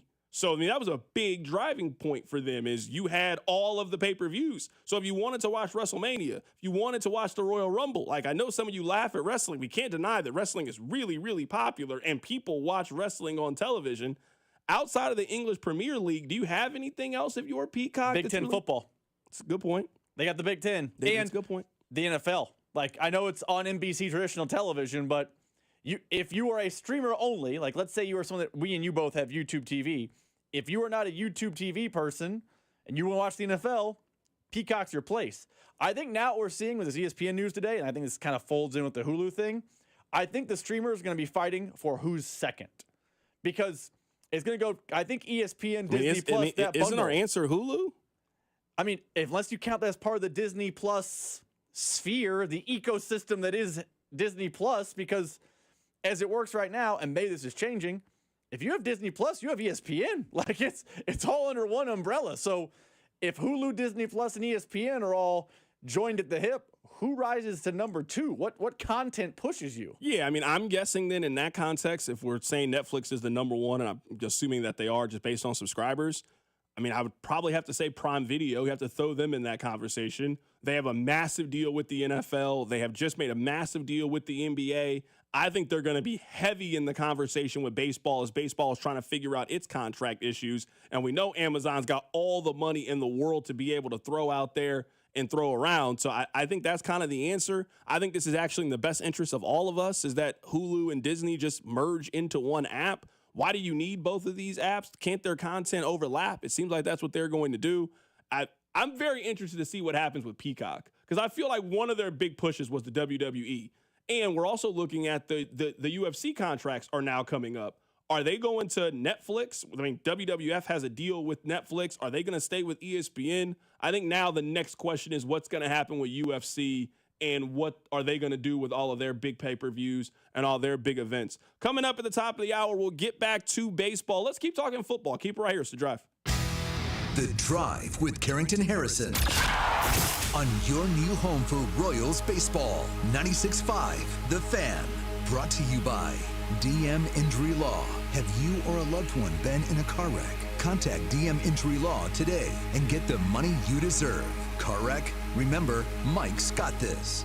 Hi, this is Toby Tobin along with Jason Goodenkoff with Lewisburg Ford, Lewisburg, Kansas. Hi, Jason. Hello, Toby. Do you have any good deals going on pickup sale? We got great deals, Toby. Right now, we've got amazing incentives. Always $50 over invoice only at Lewisburg Ford. But listen to this, 2024 F-150s up to $16,000 off of top MSRP. Plus, you get a 2-year free maintenance plan when you buy from Lewisburg Ford. Whoa, that's good. Absolutely. And listen to this, on 2025 F-150s, we've got 0, 0, 0. 0 down payment, 0% interest for 48 months, and 0 payments for 90 days, along with a 2-year free maintenance plan, Toby. Am I able to get a lease? Absolutely, Toby. We got a 25 F-150 Super Crew STX, 36-month lease, only $499 a month plus tax with 10,500 miles. I'm on. Okay, but everything else, you buy at $50 over your cost. Every single day, $50 over invoice at Lewisburg Ford, and only at Lewisburg Ford, Toby. It goes on all the time. What's your phone number? 816-444-2300. LewisburgFord.com. The other place with 5 great Kansas City locations: Shawnee, Olathe, downtown Overland Park, Mission, and Belton.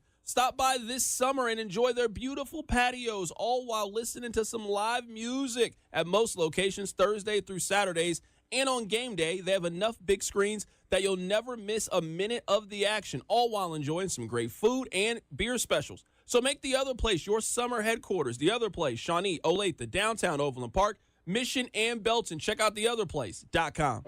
Hey, folks, I've got a couple of important questions for you. Do you know how much money you need to retire? Do you have a plan in place for your loved ones?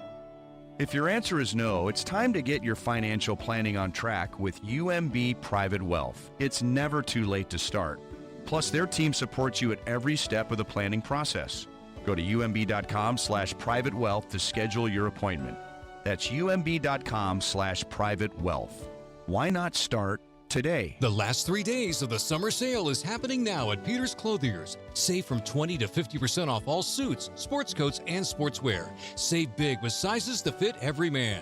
Peter's Clothiers, 124th and State Line Road. Tonight, clear skies with light showers and thunderstorms, low of 74. Weather brought to you by Staples. Have you heard? The Staples Easy button is back with even more easy. Press it for custom prints, shipping services, even passport photos. Staples. That was easy.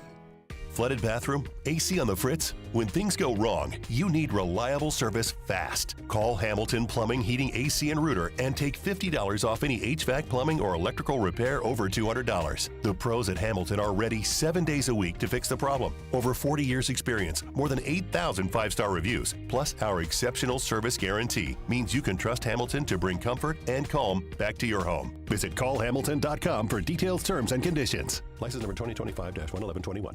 Life insurance. Why are you putting it off? Can't afford it? Too much hassle? Think you don't need it? There's lots of excuses for putting off life insurance. But if you weren't there, who would pay the mortgage and other bills? With Ethos, you could be covered in 10 minutes and boom, family protected. Ethos, fast and easy online term life insurance. Up to $2 million in coverage with no medical exam. Some policies as low as $1 a day. Answer a few health questions and get your free quote at ethos.com/radio. That's ethos.com/radio.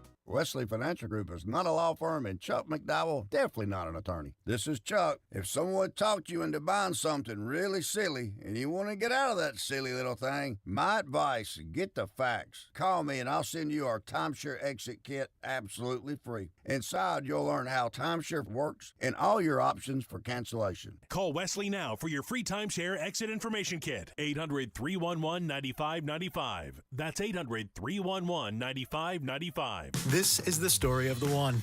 As a safety manager at a manufacturing plant, he does everything he can to keep his coworkers safe. From finding ways to reduce risks to keeping safety supplies in stock. And for that, he relies on Grainger. Grainger offers a broad range of quality products and next-day delivery, so he can always play it safe. Call 1-800-GRAINGER, click Grainger.com, or just stop by. Grainger, for the ones who get it done. The success you've already had matters at University of Maryland Global Campus because we're a school for real life. An accredited state university, UMGC lets you earn up to 90 credits toward a bachelor's for prior learning and relevant life and work experience, or transfer up to 12 credits toward a master's. We offer affordable tuition and online and hybrid courses. Classes start August 13th. Apply now and save with no application fee. Learn more at umgc.edu. Certified to operate in Virginia by Chev. Car wreck? Get the money you deserve. Mike's got this. Paid for in client portrayal and endorsement. The choice of a lawyer is an important decision and should not be based solely upon advertisements. Give me one good reason why I should call DM Law. How about 3 great reasons? 1, it's easy. 2, it's fast. 3, the results. Mike's got this. 816-888-7500. Mike's got this. Here's traffic, brought to you by DM Injury Law. Have you or a loved one been in a car wreck? Contact DM Injury Law today and get the money you deserve. Car wreck? Remember, Mike's got this. Brought to you by DM Injury Law, working the crash downtown 70 eastbound past Broadway, left lane blocked. New wreck in Overland Park involves 3 cars, 35 southbound past 75th. From the Anthony Plumbing, Heating, Cooling, and Electric Traffic Center on Val, 96.5 The Fan. Welcome to your home for Royals baseball. 96.5 The Fan. I don't think I'm speaking out of turn when I say this. This just seems like a observation to me. If your quarterback is getting an epidural, something ain't right. Matthew Stafford is dealing with an aggravated disc, and he has to receive an epidural to help him deal with it. Now, he has been called week to week, and that's cautious. But the plans are for him to be ready for week 1. Now, I really like the Rams and think the Rams have a chance to be one of the better teams in the NFC. I don't feel great about it that Matthew Stafford is having serious back issues and is now having to deal with it. I don't feel great about it. I think the Rams are my, like, how you kind of feel about the Broncos. That's kind of how I feel about the Rams. But, I mean, one team's quarterback is 25 and the other team's quarterback is 36. So a drastic difference, I guess, when it comes to that with those two positions. But I just wanted to notify you guys that Matthew Stafford, he is having some back issues as they are starting to begin the season. There was a really good question today on Arrowhead Pride, and I'm curious to get you guys' thoughts on it, 913-586-7965. The question was, do you think the Chiefs will have a 1,000-yard receiver this year? I'm going to guess no on this. I would guess yes if you're telling me that Rashee Rice doesn't get suspended. But if Rashee is going to miss 3 to 5 games, somewhere in that range, then I think the answer is no. I actually think there's only one other possible person to even be in that conversation. And yes, I'm including Travis Kelce in this discussion. The only other person that I think could even be close to being in this conversation would be Xavier Worthy. And that would be a big jump from where he was last year. I mean, last year, Xavier Worthy had 638 yards. So we're talking about a 400-yard difference. We're also talking about how, in theory, we are expecting other people to be able to eat off the plate. Hollywood gets a little bit. Rashee Rice plays far more games, gets more snaps, more targets, more opportunities than he had last season. I don't think they'll end up having a 1,000-yard receiver. I don't think that's a bad thing. I think it could just be more spaced out this year. Worthy takes a jump from 630 to 8, maybe 825. Hollywood's a bigger factor in the offense than you had anticipate. They maybe take a little bit of a workload away from Travis Kelce and give more to Noah Gray. I don't think it's a bad thing, but I don't know if I could pencil anybody in the Chiefs offense to get 1,000 yards not receiving. I'm not even sure if I would give Isaiah Pacheco 1,000 yards rushing just because Isaiah Pacheco just hasn't really shown the ability to stay healthy. I'm not sure if they have that guy in their offense this year, at least not if Rice is going to be suspended from week 1. So let me ask you a follow-up question, because I actually agree with you, and I think it's dependent on Rice's suspension. I think if Rice was playing in every game this season, and you can never predict health, but if he was playing in every game, I think Rashee Rice is a 1,000-yard type wide receiver. Like, I think if he was playing, if he was not going to get suspended, you could pencil him in right now for 1,000 yards. The 1 year he played, he was basically a 1,000-yard guy. I know he came up short, but he was a 1,000-yard guy in his 1 year, and he was trending toward having a really good season last year before his knee just exploded because he got tackled, like in a very freak play. So I think his suspension makes the answer no. But if you and I both have them as no for 1,000-yard receiver, is the offense going to be more explosive? Like, it can't be both. We can't say, oh, they're going to be more explosive, they're going to be more dynamic, all these things, and then turn around and be like, but they're going to have no 1,000-yard guys. Like, look at 2022. They had an all-time season from Travis Kelce. He had 1,300-plus yards. He was a freak. They had a dynamic offense. They then got 900 more from Juju Smith-Schuster.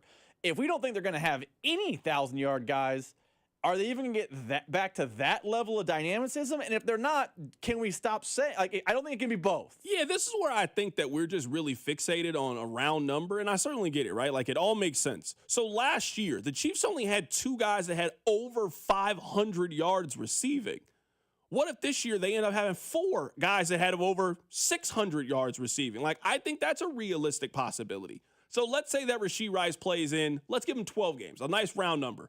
I think Rashee Rice has 800 to 900 yards possibly receiving in those games. Let's say that Hollywood stays healthy this year and gets you 650 yards. Let's say Xavier Worthy gives you 800 yards. Like, I certainly understand what you're saying, that they're not going to have that big number one, that guy that gets you the 1,100 yards. But I just think they're going to have more guys that are capable. So this was their top 5 last year. Kelce had 823 yards. Xavier Worthy had 638. Noah Gray had 437. DeAndre Hopkins had 437. Then Samaje Perine at 322. I think if we go through the numbers of what we project the top 5 to be, I think the top 5 is just going to be a lot stronger, and there's just going to be more strength at the top than there was last year. I mean, for your number 1 wide receiver last year to have 638 yards, and your number 2, not pass catcher, your number 2 wide receiver to show up in the middle of the season and basically be a part-time player for most of the regular season, for him to have 400 yards, I just think they're better equipped to have more guys that do more. So I guess in a basketball sense, I don't know if they're going to have the one guy that averages 30. I think they're going to have 3 or 4 guys that average 18 or 19 this year where they just didn't have that last season. I agree. That sounds great on paper. Has that ever happened under Andy Reid? Has there been a year with the Chiefs? And the closest answer is last year. But I would think last year is a little bit different too, because no one would confuse last year's offense for elite. Usually there's a guy. And they have, for your basketball analogy, they have a guy who averages 15, 16, 17, but they also have a guy who can go get 30. they're the LeBron Cavs. They have LeBron who can go get 30. They also have Kyrie, who's usually really good. Look at the best years in this offense. It was Tyreek Hill and Travis Kelce. Okay, push them to the side. That's 2 Hall of Famers. We don't know there's multiple Hall of Famers on this roster right now. But 2022 is the year I continue to point to. They won the Super Bowl. Patrick Mahomes was the MVP, threw for 40-plus touchdowns. They had an all-time year from Travis Kelce as that A type of dog, and they had a B player. Has there been a year in Andy Reid, at least in Kansas City, where we're going to have 6 guys who get 18 points for your basketball analogy? Not really. There tends to be that one go-get-it type of player, and someone will emerge as that with this Chiefs offense. You just figure it will. Yeah, I'm with you. I just don't know if this team is kind of positioned that way, and I guess I think they are positioned that way maybe in week 7 and week 8. I don't know if they're positioned that way from the very, very beginning of the season. I mean, some of the questions have just been answered because Travis Kelce or Tyreek Hill have kind of always been that guy.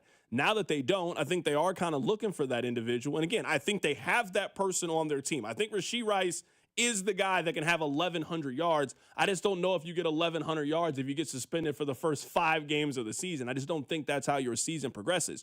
So I do think they have the guy on 3rd and 6, 3rd and 7. I think we know where the ball is going to go. I'm just sure, in terms of total yards. I went back to 2003 here, and I know we're up against it. Kelce had 984. Rice had 938. And then there was a big drop-off between Rashee Rice and Justin Watson, where Rice had 938, and then Watson had 460, like a 500-yard difference between the two. I think they're going to have more guys that are in the middle this year than they've ever kind of had before. I think they're going to have just more good receivers. Maybe not great, but if Hollywood is a productive player this year, I don't think he has 315 yards receiving. I think he gets 500, 560. Where if you're telling me in this offense, this is maybe what Juju is or Jalen Royals is, where he gives you 200-something yards, I mean, that was good enough for you to be 5th on receiving when it came to the Chiefs. I don't know if that's going to be the case this year. Let's keep this wide receiver conversation going. I also got a question to ask you about Jack Caglione. I'll explain. Keep it right here, so drive. The Drive with Carrington Harrison on your new home for K-State Athletics, 96.5. The Fan, brought to you by DM Injury Law. Have you or a loved one been in a car wreck? Contact DM Injury Law today and get the money you deserve. Car wreck? Remember, Mike's got this. Here's traffic, brought to you by DM Injury Law. Have you or a loved one been in a car wreck? Contact DM Injury Law today and get the money you deserve. Car wreck? Remember, Mike's got this. Brought to you by DM Injury Law, working the crash downtown 70 eastbound past Broadway, left lane blocked. New wreck in Overland Park involves 3 cars, 35 southbound past 75th. From the Anthony Plumbing, Heating, Cooling, and Electric Traffic Center on Val, 96.5 The Fan. Only $39 for an AC tune-up. Book now at themvpkc.com. MVP Air Conditioning, Heating, Plumbing, and Electric is your home's MVP this summer. Get a summer AC tune-up for just $39 and avoid costly repairs. Call today, 913-214-1212, or visit themvpkc.com. MVP, one call does it all. You want to see the ring? Here, I have a picture. Wow, look at you. I know, right? Went to Hellsberg and customized the whole thing. Oh, yeah? Yeah, well, I showed them all her inspiration photos, picked the setting, the diamond. It's actually pretty fun. Now for the real hard part, asking her. Well, congrats, buddy. The ring looks awesome. Start your story with Hellsberg. Designed with care and craft since 1915. Shop in store or at hellsberg.com. Chiefs Kingdom, are we ready to play? It's time for the Chiefs Kingdom scratch ticket, only from the Kansas Lottery. You could win up to $75,000 instantly, with even more ways to win exclusive, one-of-a-kind Kansas City Chiefs experiences through the Play On app. Play the Kansas Lottery Chiefs Kingdom scratch ticket today. See kslottery.com for details. Watch the Royals take on the White Sox Saturday, August 16th, and there's a good chance you'll see this. Delayed steal, and Junior is safe.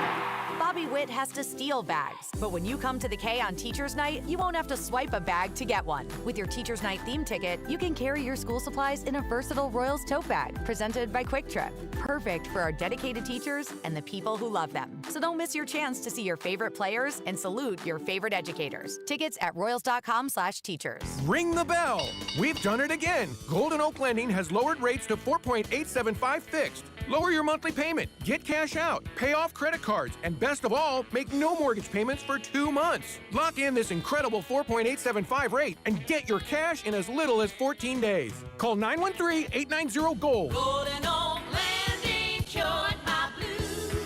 5.81 APR, FHA, 15-year, 20% equity, qualified credit. Additional terms apply. NMLS 114937. Who is the area's only dealer for Fronius professional welding equipment?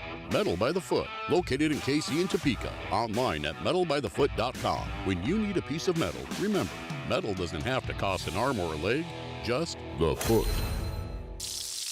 That is the sound of bacon sizzling, of fresh vegetables being chopped for a made-to-order omelet, and the grill being fired up for one of the juiciest burgers around. Hungry yet? Hy-Vee Market Grill is better than ever, with mouth-watering new menu items for breakfast and lunch. Whether you dine in, get it to go, or have it delivered, the best breakfast and lunch is at Hy-Vee Market Grill. Open daily 6 a.m. to 2 p.m. The John Deere Gator XUV lets you cut, pack, drive, scout, weld, stack, feed, pull, load, tow, spray, and haul, all in a single day. Because with the highest cargo box volume in its class, customizable features, and a towing capacity of up to 4,000 pounds, it gets the job done. You just have to get in the seat. Learn more at your John Deere dealer or visit johndeere.com/GatorXUV. Still getting around to that fix on your car? You got this. On eBay, you'll find millions of parts guaranteed to fit. Doesn't matter if it's a major engine repair or your first time swapping your windshield wipers.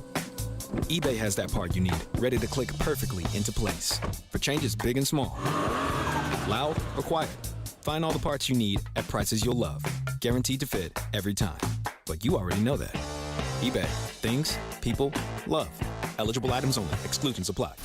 You're listening to the all-new 96.5 The Fan, your home for Kansas City sports. KFNZ FM and AM, HD1 and HD2 Kansas City, an Odyssey sports station.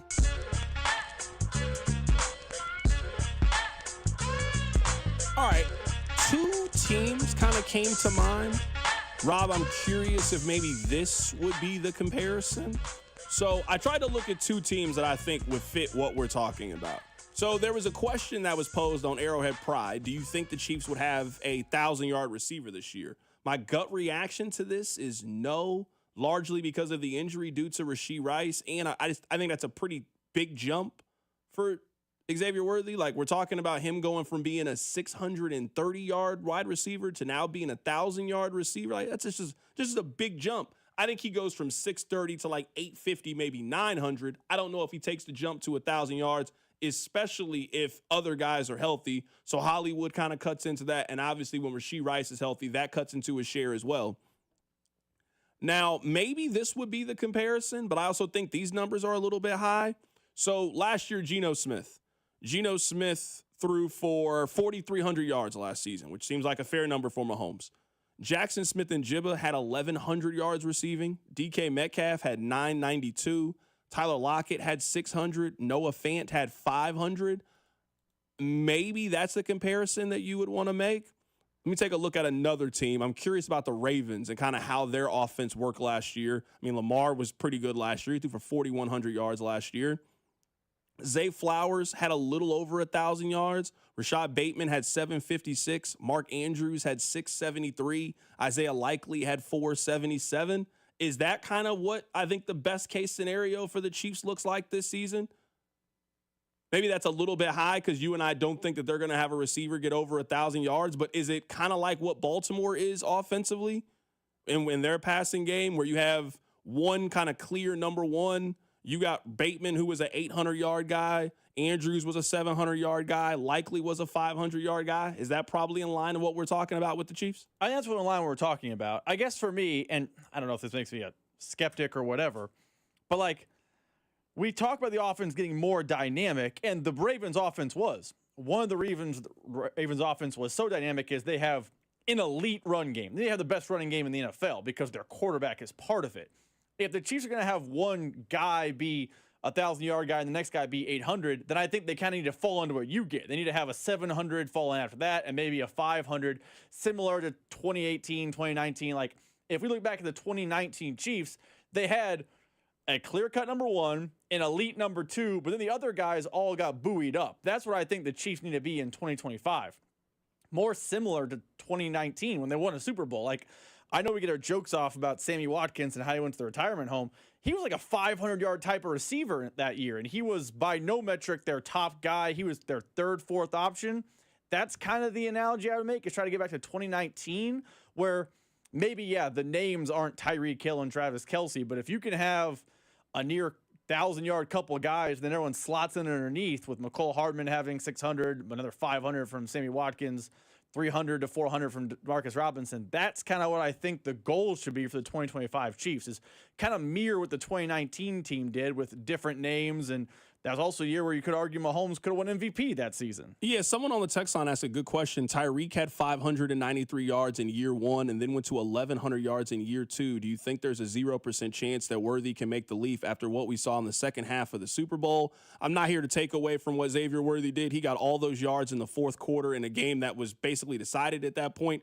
Xavier Worthy had 6 yards receiving heading into the fourth quarter of the Super Bowl. So I at least want to keep that part in mind when it comes to him. Sure, I think best case scenario, I do think Worthy can be that guy, but I think this is a very important question with Worthy is last year, and honestly, a lot of my argument with Xavier Worthy is it's just going to be more guys kind of taking bites off of the apple this year. Like if you look at the targets, how the targets worked last year for the Chiefs. I mean, Travis Kelce got 133 targets last year. Worthy got 98 targets last year, and then there was a big drop-off between Worthy, Kelce, and everybody else. D-Hop had 59 targets. Noah Gray had 49 targets. So a lot of my, I guess, Xavier Worthy on what can you expect for this season to turn into is, are we sure that Xavier Worthy gets the ball thrown to him a lot more than he did last year? If you believe Rice is coming back, Rice only had 29 targets last year. We all assume that Rice is going to have a much higher volume than last year. And then if you look at Hollywood Brown, Hollywood got 15 targets last year. So I'm saying it's two guys' usage, I think, is going to be a lot higher that I think just kind of cuts in to what I think Xavier Worthy's ultimate ceiling is going to be with this team. So if he goes from being a 638-yard guy to connecting on a couple more of those deep shots, and he goes from 600 yards to 800 yards, I would consider that a really big step for a guy that I think most people consider to be the Chiefs' number 2 pass-catching option at this point. If you got Rice as 1, Worthy at 2, and Kelce at 3, him taking a jump to being an 800, 900-yard receiver, that's kind of what most number 2s are in the league. I think he can absolutely take that jump. I do think it's worth noting, though, because a lot of people are talking about Rice and Worthy together. We've also never seen that. Like, I know we have, 2.5-ish games, 2.25-ish games, those who on the field at the same time. The Xavier Worthy that was doing really well toward the end of last season and had a really good Super Bowl and a good postseason run was doing that as the ipso facto number 1. How does that change with Rashee Rice? How does Rashee Rice change with Xavier Worthy? So, I would love to see Xavier Worthy go from basically 680 to 1,000. I think what you're saying is way more in line. I think he's going to go from 680 to 750, 800, and there should be no disappointment from Chiefs fans if Rashee Rice is a near 1,000-yard guy and then Xavier Worthy is an 800-yard guy slotted in right underneath him. That's a strong 1-2 in the National Football League. Another thing for me, too, is I actually think they're going to run the ball more effectively than they did last season. I mean, you and I were really big during the year on kind of yards per carry and yards per attempt that the Chiefs have. I mean, they were not good on a per-rush average last season. Kareem Hunt averaged 3.6 yards per carry. Isaiah Pacheco averaged 3.7 yards per carry. They really didn't have a lot of pop and a lot of home run ability in their run offense last year. I think they're going to have that this season and just be a much more effective rushing team. So last year, Kareem Hunt ran for 728. Isaiah Pacheco was at 310 this year. I think that number is going to be flipped. I think Pacheco is going to be much better this season. I don't think Kareem gets to 728. I just don't think he's going to get the opportunities. He had 200 carries last year. I don't think he's getting 200 carries in a healthy offense that has Isaiah Pacheco. So I think their run game is going to be better and a lot balanced, and I think that takes a lot of pressure off of it. And, I mean, Mahomes threw for 4,000 yards last year and basically didn't play in the last game of the season. So, I mean, how many more yards are we giving him this year? I probably add 500 realistically to that list. Does that seem fair to me? 500 yards? So Mahomes throws for about 4,500 yards this season if you were expecting a noticeable improvement in the past game. And again, some of those yards are going to go to Rashee Rice. Some of those are going to Hollywood Brown. A couple more of them are probably going to end up coming from other people. Like, I don't think Kelsey's going to have the year that he had last year. A lot of that's going to be based off targets. I don't think that, this is going to be the first year that I don't think Travis Kelce leads the Chiefs in targets. And that has not been the case other than Tyreek Hill for the last decade or so. I would be a little surprised if Kelce was number one in balls thrown his way this year. I agree. That should be the case. I'm not as sold as you that will be the case. I do wonder if the fact that, he's found the fountain of youth out in St. Joe. He came in, some people are reporting 25, 15 pounds lighter, all those things. He has been Mahomes' security blanket since Mahomes became a full-time starter. With no Rashee Rice early and TBD on Hollywood Brown, I think there's a chance that early in the season, Travis Kelce starts racking up targets and, creature of habit. That's not just Mahomes, it's people in general. I would love to, in December, be like, look, Rashee Rice, Xavier Worthy, they both out-targeted Travis Kelce. I'm not sure that's going to be the case, and that's a product of just injury and suspension. I think there's a chance he still leads the team in targets, which we agree, that's a problem, but I think there's a chance that does, in fact, happen. I know we're up against it here. Let me ask this question now, and then we can answer it coming up after the break. Did you see that Roman Anthony got a contract extension? I mean, Roman Anthony, who plays outfield for the Boston Red Sox, who got called up this season, who is basically the same age as Jack Caglione. Roman Anthony, as I'm looking at it right now, he was born on May 13th of 2004, so he is 21 years old. Jack Caglione was born February 9th of 2003. So Roman Anthony is younger than Jack Caglione. Roman Anthony just signed an 8-year, $130 million contract extension in the middle of his first season. This is what I want you to think about. Let's say that the Royals had Roman Anthony and not Jack Caglione. For this season, are they a playoff team? Because Roman Anthony, at 21 years old, is hitting .283 with a .400 on-base percentage and has played the same amount of games as Jack Caglione. Roman Anthony has played 46 games this season. Jack Caglione played in 41 games this season. So about the same number of at-bats, same number of usage, same number of opportunities. Now, obviously, one person is in a much more complete lineup, and everybody develops differently. So this is not me saying that Jack Caglione is some major disappointment. But, I mean, the hope when the Royals called up Jack Caglione was that he was going to be Roman Anthony, right? That was how we were talking about him back in May and June when there was this big push to bring him up here, and we were saying how the minor leagues weren't going to help him anymore, how he had basically tapped out after being in Omaha for 2 weeks, and how he had to come up to the major leagues. The expectation is that he was going to do what Roman Anthony is doing, who's been really, really good. He's had 200 plate appearances. He has 45 hits, 15 doubles. He hasn't hit for a lot of power, just 2 home runs this year. But again, he has a .283 batting average and a .400 on-base percentage. If the Royals had put that player in the middle of their lineup, where are they right now? Because that's not what they got when they got their big when they were expecting to get their big boost offensively, when they were expecting to get that guy that potentially got them over the hump, they got a guy who hit 147 with a .205 on-base percentage. Are the Royals in the postseason if Jack Caglione was Roman Anthony? We can keep this conversation going. The Royals are in Boston right now playing the Red Sox. And their number one prospect, Roman Anthony, who plays outfield for them, he just got a major contract extension, 8 years, $130 million. He has not played 50 games of Major League Baseball yet. Keep it right here. It's The Drive. The Drive with Carrington Harrison. This man was a bona fide scrub. On 96.5 The Fan, brought to you by DM Injury Law. Have you or a loved one been in a car wreck? Contact DM Injury Law today and get the money you deserve. Car wreck? Remember, Mike's got this. DQ presents the sound of happy. Hear that? That's the DQ Chicken Strip Basket. We're talking 4 100% white meat seasoned chicken strips served with fries, Texas toast, and DQ's signature country gravy. Yeah, you heard that right. For crunch time in no time.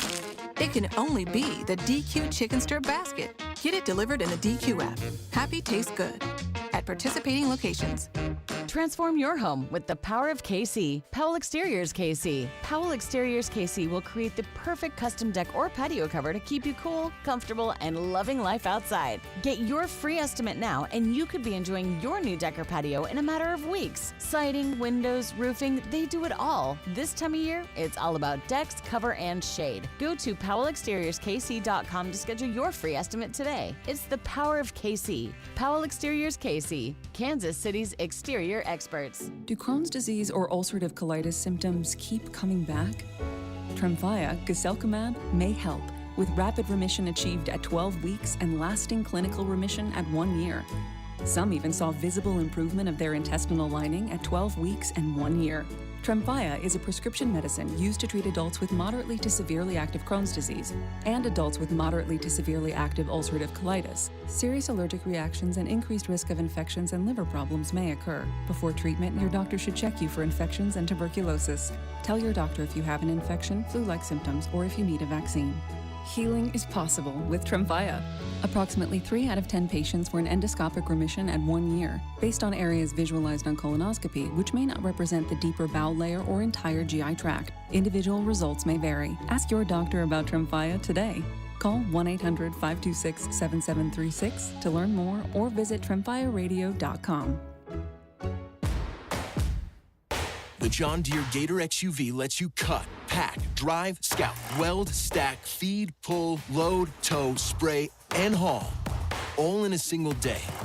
Because with the highest cargo box volume in its class, customizable features, and a towing capacity of up to 4,000 pounds, it gets the job done. You just have to get in the seat. Learn more at your John Deere dealer or visit johndeere.com/Gator XUV. Still getting around to that fix on your car? You got this. On eBay, you'll find millions of parts, guaranteed to fit. Doesn't matter if it's a major engine repair or your first time swapping your windshield wipers. eBay has that part you need, ready to click perfectly into place for changes big and small. Loud or quiet. Find all the parts you need at prices you'll love. Guaranteed to fit every time. But you already know that. eBay. Things, people, love. Eligible items only. Exclusions apply. When you've got real work to do, Metal Supermarkets will help you get it done, fast. We've got a huge variety of metals in stock, and we cut to size, fast. Bottom line, we get it done fast, so you get it done fast. Doesn't get easier than that. Metal Supermarkets, the convenience stores for metal. Find a store or buy online at metalsupermarkets.com. This is the story of the one. As a lineman, he does whatever it takes to keep the power on in his community. And he wants a partner like Grainger who does the same. Grainger offers the professional-grade products he needs, from voltage detectors to harnesses to hard hats, plus fast, dependable delivery, so he can rise to every challenge. Call 1-800-GRAINGER, click Grainger.com, or just stop by. Grainger, for the ones who get it done. If you have back-to-school shopping to do, then you should make Macy's your first stop, because Macy's has back-to-school styles from brands like Nike and Jordan, must-have denim from Levi's and Good American, and now Macy's has Abercrombie Kids too. It's all in one place, all at great prices. And here's another reason to come in. If you're already at Macy's and you saved so much, you could stop by the fragrance counter and pick up something for yourself too. The best back-to-school styles are here now at Macy's. This report brought to you by the American Cancer Society. We are the American Cancer Society, making strides against breast cancer. Are you ready to join the #1 breast cancer movement in the country? Sign up today at makingstrideswalk.org. Here's traffic, brought to you by DM Injury Law. Have you or a loved one been in a car wreck? Contact DM Injury Law today and get the money you deserve. Car wreck? Remember, Mike's got this. Brought to you by American Cancer Society. We've got a new crash. It's 435 southbound just past 70 in the right lane. Overland Park still working this problem. 35 southbound past 75th in the right lane. Big backups are starting to build. From the Anthony Plumbing, Heating, Cooling, Electric Traffic Center on Val 96.5 The Fan. You're listening to 96.5 The Fan from the Mission Plumbing, Heating, and Cooling Studios. Hey, Kansas City, it's Vinny Pasquantino. Welcome into The Drive with Carrington Harrison on your home for Royals baseball, 96.5 The Fan. All right, we're asking the question. I'm just curious what you guys think. The Royals are currently in Boston, and they are playing another team's top prospect, Roman Anthony. He was one of the best prospects in baseball. He came up around the exact same time as Jack Caglione. Roman Anthony made his major league debut on June 9th. Jack Caglione made his major league debut on June 3rd. They are around the same age. In fact, Roman Anthony is younger than Jack Caglione. Jack Caglione is 22 years old. Roman Anthony is 21 years old. He'll be 22 next May. So they are around the same age.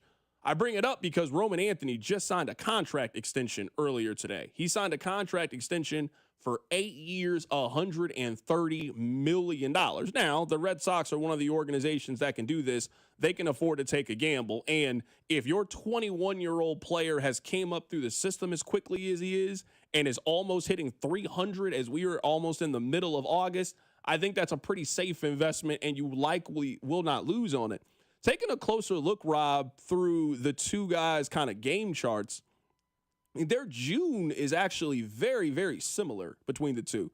Now, Roman Anthony just gets on base at a much better clip than Jack Caglione does. I mean, Jack, if he doesn't get a hit, he just doesn't get on base. And that's just kind of been one of his offensive issues in the first month of the season. So in June, Jack Caglione had 2 home runs, 4 RBIs. He had a 157 batting average and a 2-on-2 on-base percentage. He struck out 21 times and walked 4 times. During that same time frame with Roman Anthony, let me get you the numbers. He hit 210 and had a 329 on-base percentage and just walked at a much, much higher pace than what we saw Jack Caglione do. The big difference in the two was Roman Anthony really started to turn things around in July. Jack didn't really turn things around in July and then just got injured also in July and hasn't played since the 26th. So that was really the big difference in those two. Again, I'm not here to tell you that Jack Caglione is a failure by any means. We're talking about a 22-year-old who has played less than 50 major league games, and guys just simply develop all at different stages. So I'm still very high on Jack Caglione, and I think you should be too. But I do think there was an expectation whenever the Royals called him up that they were going to get a version of what the Red Sox got and not what they ended up getting. The Red Sox, in the middle of the season, added a guy that hits 285 and gets on base at a 400 clip. That's a really, really good player to add in the middle of the season in your lineup. And also, part of why they're playing some of their best baseball right now is that they have added a player like that and made moves over the deadline. I am curious, Rob, if you think the Royals would be a playoff team if they had added Roman Anthony and not added Jack Caglione. It seems like low-hanging fruit to say yes, but I do think the answer is, at least for 2025, yes.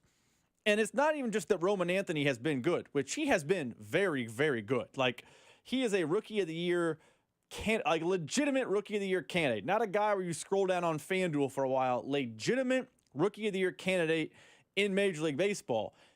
I think the Royals would be better off with Roman Anthony. Now, there'd be a trickle-down effect. What they have done, would they have still tried to add a Grichuk? Or would they be more aggressive as buyers? I don't know. There's a lot of variables at play that we cannot answer.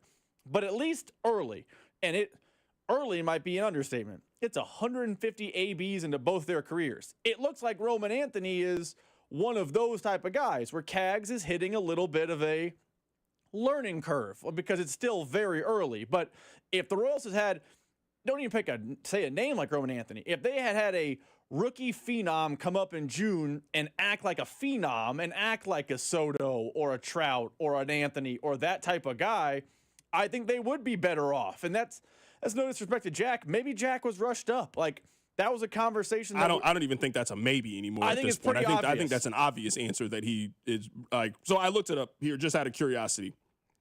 So Jack Caglione didn't get a chance to finish July. I mentioned in June, the two were pretty comparable if you're looking at their numbers. In July, Jack Caglione hit 131 with a 209 on base percentage.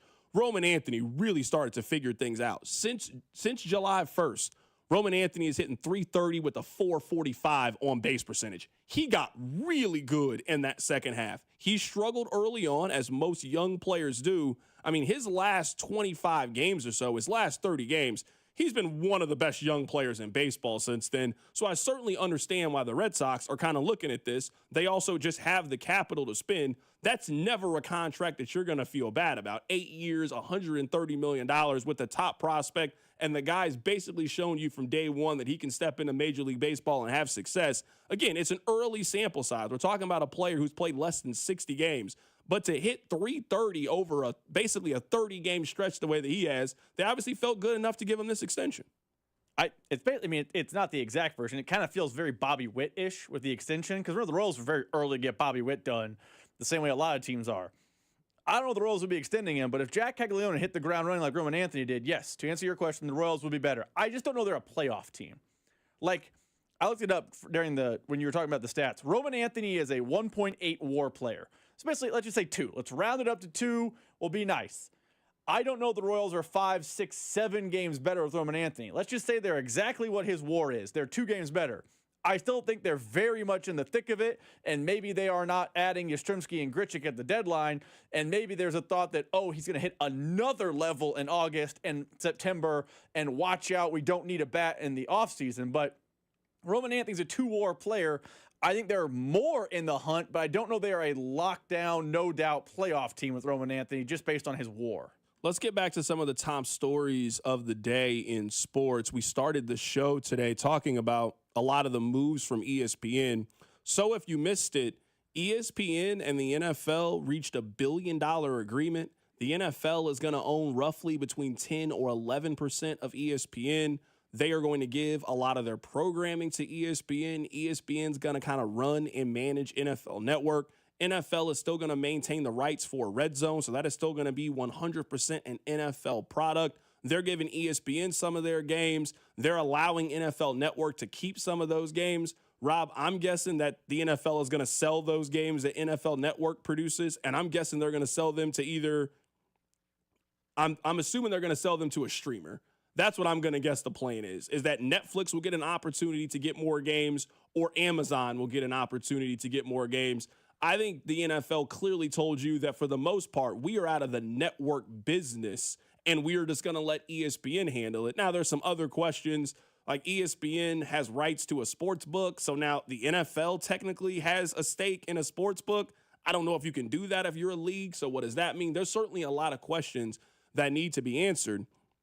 The big thing that you and I talked about that I've kind of observed with ESPN is I think it is obvious what their directive is. I think there was a time that ESPN was interested in the politics of sports. I think that was pretty clear. I think it was clear that it was a directive where you were allowed to kind of say how you feel. It's not really how ESPN is anymore. I know that you guys have the label and think that's what ESPN is today, but that's not really what they've turned into. What they have turned into is big personalities, big opinions, and now they want to broadcast the biggest events. They are heavily involved in SEC football. They are basically the owner of the college football playoff. They are going to have the Super Bowl on ABC/ESPN, the first time that it is going to be broadcasted over a cable television network. They have shown you a major commitment to the NBA and the NBA Finals. They just bought the rights today for the WrestleMania, Royal Rumble, and a lot of those WWE events. The WWE is going to still put those events on, but now they are going to be on the ESPN platform. I think ESPN has clearly told you the business that they are in 2025. We want the absolute biggest personalities. We got Charles Barkley over here now. We got Pat McAfee over here. We got Stephen A. Smith. We think these are the people that people turn on the television to watch. Scott Van Pelt. So we are about big personalities. They obviously are heavily opinionated. That's what First Take is. First Take is big, loud opinions that they want people to share and argue and disagree with. And then big sporting events. We talk about this all the time, that live sports are the only thing that people still gravitate towards the television to watch. ESPN is just buying up all of the live rights. They don't have everything. They don't have the Olympics. They don't have the NCAA tournament. Like, they don't have the Masters. We can definitely find live sporting events that they don't have. But for the most part, man, the ESPN is heavily involved right now in buying up all of the live sporting rights that they can. I said this earlier on the show, and in the back when we were prepping for the show. They are yet again becoming the worldwide leader. I don't want to get into all the, the people think about ESPN's politics and blah, blah, blah. But I think they had kind of gotten away from being the worldwide leader of sports. They had become more opinion-based. Stephen A. Smith was the biggest face of their organization. They had NFL games, but it's like just the Monday night game, which you could argue might have the worst broadcast crew of everyone. Like, you could argue they kind of got away from their roots. And, they still do college sports really well, but they kind of are, marooning a lot of their college sports off on ESPN Plus. Like, you could argue they were kind of getting away from being the hub for live sports. They must have thought that too, because today that ended. They are back to being your go-to destination for live sporting events. College basketball basically runs exclusively through ESPN. College football basically runs exclusively through ESPN. The NFL, as we mentioned, just now going over there. Now, they have their argument with Major League Baseball. I'm sure they'll get it figured out now that they are just buying up all the properties on the board and just basically hanging out on Boardwalk Street if you're playing Monopoly. ESPN, you might think it's a flawed network, but it got back to being what we grew up with, the worldwide leader in sports. There's not going to be a night where you turn on ESPN and there's not some sort of live sporting event. And that's good for the network and probably good for the future of sports on television in general. Yeah, I think that ESPN has kind of always been the worldwide leader in sports. I think what happened there during like a 2-3 year stretches, I think it is impossible to deny that America was changing. And I think ESPN was trying to go along with what they thought the change was. And I think the core demographic just pushed back and just said, that's not what we come to you guys for. There are definitely platforms that you can go to if that's the kind of commentary that you want. And I think their core audience told you, that's not what we turn into this for. I think if you kind of look at the programming now for ESPN, that's not really what it is anymore. And if you look at like how the day-to-day works is their day-to-day is the big personalities. They have given a large portion of their day to Pat McAfee. They have given a large portion of their day to Stephen A. Smith. And then in the evening time, you still got PTI, you got your NFL Live, you got your NBA show. You still have those shows, and you got SportsCenter, and then you go to live events. Like, I think it is pretty clear what ESPN's kind of plan is. We want to have the big game on our network. We want to spend all day telling you, coming up later today, you can watch this game. And then when the thing happens in the game, we want you to then stick around to listen to Scott Van Pelt tell you about this, and then turn in tomorrow to hear what Stephen A. Smith thinks about said game, and then you repeat the process. I think that's clearly what ESPN's model is. I also think their model is also pretty obvious. I think they're trying to cut out the middleman. They also, today, with all of this news, they announced that they are going to a direct-to-consumer model. So right now, if you have YouTube TV and you only watch it for sports, you don't watch it for Bravo, you don't watch it for E or any of the other things, ESPN is now going to sell you a direct-to-you model. For $30, you can get ESPN, ESPN2, SEC Network, ACC Network, ESPN Deportes, all of their ESPN channels, all their ESPN content that they currently have, and they're also about to add the NFL Network once this merger is official. I think they're now trying to go directly to the source and cut out cable. As fewer and fewer people have cable and have cut the cord and now only have access to live television because they want to watch sports, I think ESPN's goal is, well, because we're losing so many subscribers from cable, so we're not getting the money that way, we now just want to go get the money directly from you. If you want to just watch Monday Night Football, you can. Give us $30. If you just want to watch the big college football game, you can. You can come directly from us. If you want to follow the college football playoff, you can do that. If you want to watch WrestleMania, you can do that. I think that's kind of why they're buying up all of these things, because their goal is to just sell you the app directly at $30 a month. And I know a lot of people are going to buy it. if anything, wrestling fans are going to be the number one people that buy it. They have all the major wrestling pay-per-views now. So why are you watching Monday Night Raw and every single week if you're now not going to watch WrestleMania or now not watch the Royal Rumble? So if anything, they know they got those people for their $30 every month, and we know this isn't it. They'll keep buying up these major properties and throwing them on their app. Here's the question, and this is kind of related to what we're talking about, but you mentioned wrestling. You got my brain moving. They're still going to keep Raw and SmackDown on Netflix. So that's a totally different streaming platform. Then your Royal Rumbles, your SummerSlams.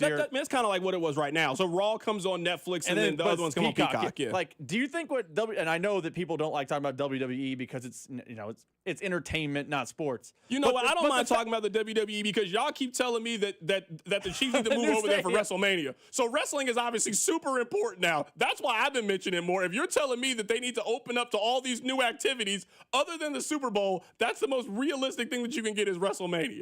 I was going to say, outside of, the fact it's wrestling, is WWE kind of showing us what the future of sports is? Because they're now exclusively on multiple streaming platforms. And what ESPN did today, and I forget the name of it, ESPN Signature, ESPN Premium, it has some cutesy little name. They're now going to have all those sports streaming and available. Do you feel like what ESPN and WWE are quietly doing is the future of it is going to be the streaming revolution to watch sports? And now the NFL is very in bed with ESPN, who is very much pushing their streaming platform. Yeah, I think that ESPN feels like we are the ones that are keeping the lights on over here. People are not signed up to cable for really any other reason.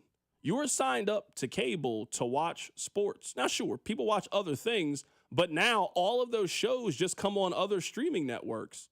I mean, the most popular show on television over the summer, Love Island, you can just watch it on Peacock. You don't have to watch it on regular TV. All of those shows either eventually go on Paramount Plus or Hulu or Peacock. So I think ESPN is just feeling like we've been keeping the lights on over there at Turner. We've been keeping the lights on for all of these other people. And right now, as we're having to make cuts and lose money, why not we just directly eliminate them? You don't have to go to them. We don't have to split any of the pie with you anymore. We can just split it directly one-to-one. Now, I think for a lot of people, that's not a deal that works out for me. I still need the other channels. You don't have everything. You have a lot of the things, but you don't have the Big Ten, so I'm just not going to watch Ohio State anymore. I'm just not going to watch Notre Dame anymore on NBC. So, you still kind of need cable. You still need it because it still gives you the variety of the options. Are you just not going to watch the NCAA tournament? That doesn't come on ESPN. So, as great as I think this idea is, it still doesn't have all the sports that you need. So at least for me, as somebody who doesn't watch wrestling, this isn't an app that I need. This isn't an app that I'm super interested in. I'll just continue to have YouTube TV where I'll continue to get, they're not taking it off YouTube TV, and I'll still get all the other stuff that I need as well. The question will become, how much do they, instead of a game being on ESPNU, I'm picking a college game obviously here, do they put that only on their streaming platform? Or do they say, the NFL had some NFL Network games. Maybe the NFL sells those off to other streaming platforms. Maybe they just give them to ESPN, and now ESPN has the Rich Eisen, Louis Riddick game on ESPN Plus. Maybe as we see more and more of these international games, which in the past were on NFL Network, maybe they start being on ESPN. Maybe ESPN, traditional on YouTube TV, is having their pregame show, but on ESPN Signature, you're right. This season and probably in 2026, ain't nothing changing. We need both channels. But if ESPN starts maneuvering and pushing people to their direct-to-consumer model, I wonder if people follow suit and if that means the future of sports is streaming, because ESPN will still carry stuff, but maybe ESPN, their third or fourth channel, is a streaming exclusive. Like the ESPN2 we grew up with, maybe going away. I don't know what the future holds. I do want to play this for you guys. Roger Goodell, he was on SportsCenter today to talk about this. This is a really, really big deal that the NFL now owns 10 to 11% of ESPN. Here is Roger Goodell talking about an idea that should have happened a long time ago, but will probably never happen because it involves everybody in college football getting on the same page. Well, that'll actually stay the same. It'll continue to be produced right here in this building. It will be the NFL Red Zone. I don't think fans will see any difference to that. Obviously, in the context of that, though, ESPN purchase the Red Zone name, and they will be able to utilize that for other sports, college football and other things. And I think that could be an exciting thing for our fans also, to see a Red Zone maybe in college football or other sports. That's something that they now own and have the ability to do that. But as far as Red Zone, NFL Red Zone, there won't be any changes for our fans. You guys don't understand. A college football Red Zone, even if it's just all the ESPN channels and they've just put it into there, I can live with that. I'd be thrilled if that was the plan. There's enough there that you could do a ESPN Red Zone college football edition. I mean, it would be missing something. And the reason that the NFL one works so well is they all have one television contract. The AFC West doesn't have a different contract than the NFC East. It's all the same. So if the NFL owns it and they got a partnership with both CBS and Fox, and those are the teams that have the games at noon, sure, we can show you them. We don't have to deal with any rights issues. That's what normally ends up stopping this is, well, some of the games come on this channel and then this channel, and you got this deal and this deal. If everybody would sign up, and I mean, basically, you just need the Big Ten to sign up to this idea. The ACC has a deal with ESPN, and so does the SEC. So we just need the Big 12 and the Big Ten to sign up for this idea. I don't know why college football wouldn't be in the business of trying to have a college football Red Zone channel. This just seems like such a no-brainer idea to me to do on a Saturday, to put all of those teams under one roof and share the pot. But that's asking college football to get on the same page, and they very rarely are interested in getting on the same page. So your big plan, and I would love this too, is to have the SEC, Big 12, ACC, Big 10 all on the same page for the same size of the pot with all their games on one network. There's a better chance I start at quarterback for the Chiefs. There's no chance. The NFL works because the NFL runs their television.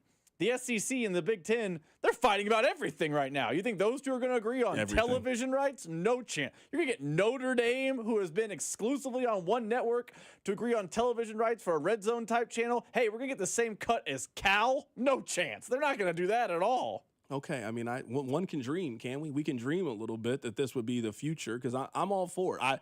I would love a college football Red Zone channel. I'd be a big fan of it, especially early in the morning.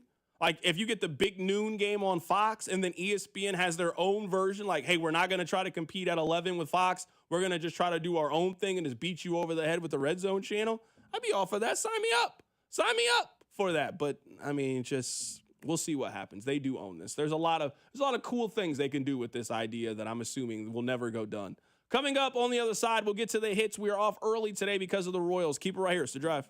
Hey, it's Lucas Ursig from the Kansas City Royals. You're listening to The Drive with CDOT on 96.5 The Fan. Brought to you by DM Injury Law. Have you or a loved one been in a car wreck? Contact DM Injury Law today and get the money you deserve. Car wreck? Remember, Mike's got this.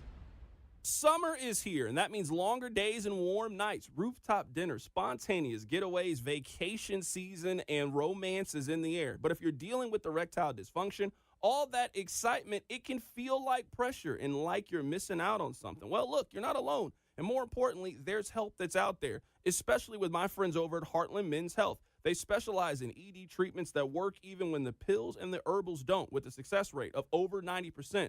Some guys even last an hour or more. Summer should feel unforgettable, romantic, confident, not stressful. If your sex life is just good enough, then why should you settle? Your first visit is just $99, including a full medical consult, testosterone, and a PSA test. And if medically advised, a test dose. And if it doesn't work right there in the office, then your visit is on the house. Visit the website, heartlandmenshealth.com. With offices in Overland Park, Independence, and North Kansas City, you can get back in action as soon as tomorrow. Don't let ED steal your summer away. Reclaim it, and you can do that with Heartland Men's Health.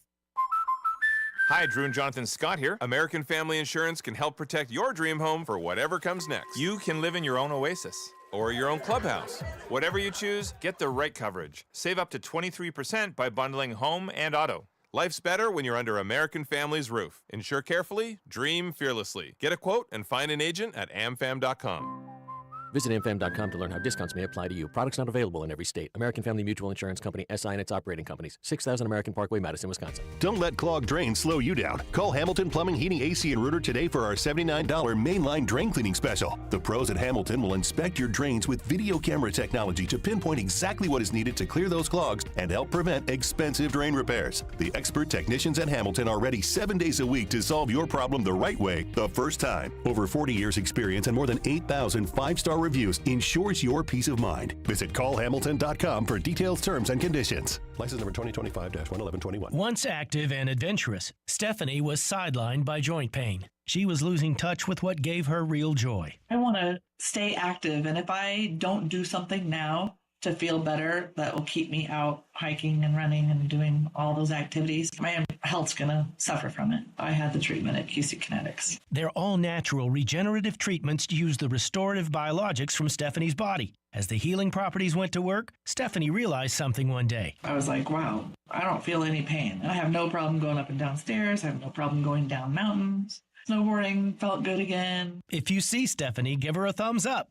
That is, if you can catch her. And now I can totally keep up with my friends in their 30s, and I'm 55. Don't even think about giving up. There's lots of life left to live. Call now for a free consultation. Call QC Kinetics, 816-412-6299. That's 816-412-6299. 816-412-6299. This is the story of the one.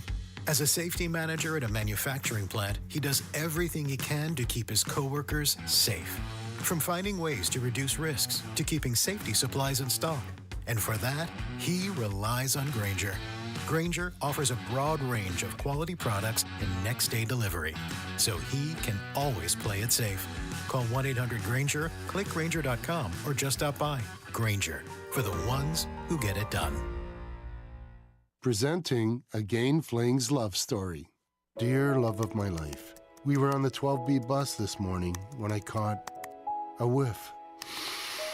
A scent so fresh, so life-changing, I had to find its source. Alas, I didn't know if you were the woman in the pink freshly washed cardigan or the retired mailman next to me, but I knew one of you was my soulmate. Ah, the scent of Gain Flings. Try Gain Flings with OxyBoost and Febreze. When you've got real work to do, Metal Supermarkets will help you get it done, fast. We've got a huge variety of metals in stock, and we cut to size, fast. Bottom line, we get it done fast, so you get it done fast. Doesn't get easier than that. Metal Supermarkets, the convenience stores for metal. Find a store or buy online at metalsupermarkets.com. This is the story of the one. As a lineman, he does whatever it takes to keep the power on in his community. And he wants a partner like Grainger who does the same. Grainger offers the professional-grade products he needs, from voltage detectors to harnesses to hard hats, plus fast, dependable delivery, so he can rise to every challenge. Call 1-800-GRAINGER, click Grainger.com, or just stop by. Grainger, for the ones who get it done. This report is brought to you by O'Reilly Auto Parts, your professional parts people. Check engine or ABS light on? Take the guesswork out of your warning lights with O'Reilly Veriscan. It's free. Ask for O'Reilly Veriscan. O'Reilly Auto Parts. Chiefs coverage on 96.5 The Fan is brought to you by Twin Peaks. Tune in to exclusive Chiefs training camp coverage live from St. Joe on 96.5 The Fan. All access player and coach interviews that you can only hear on 96.5 The Fan. Chiefs training camp coverage is sponsored by Twin Peaks. Eats, drinks, scenic views. Here's traffic, brought to you by DM Injury Law. Have you or a loved one been in a car wreck? Contact DM Injury Law today and get the money you deserve.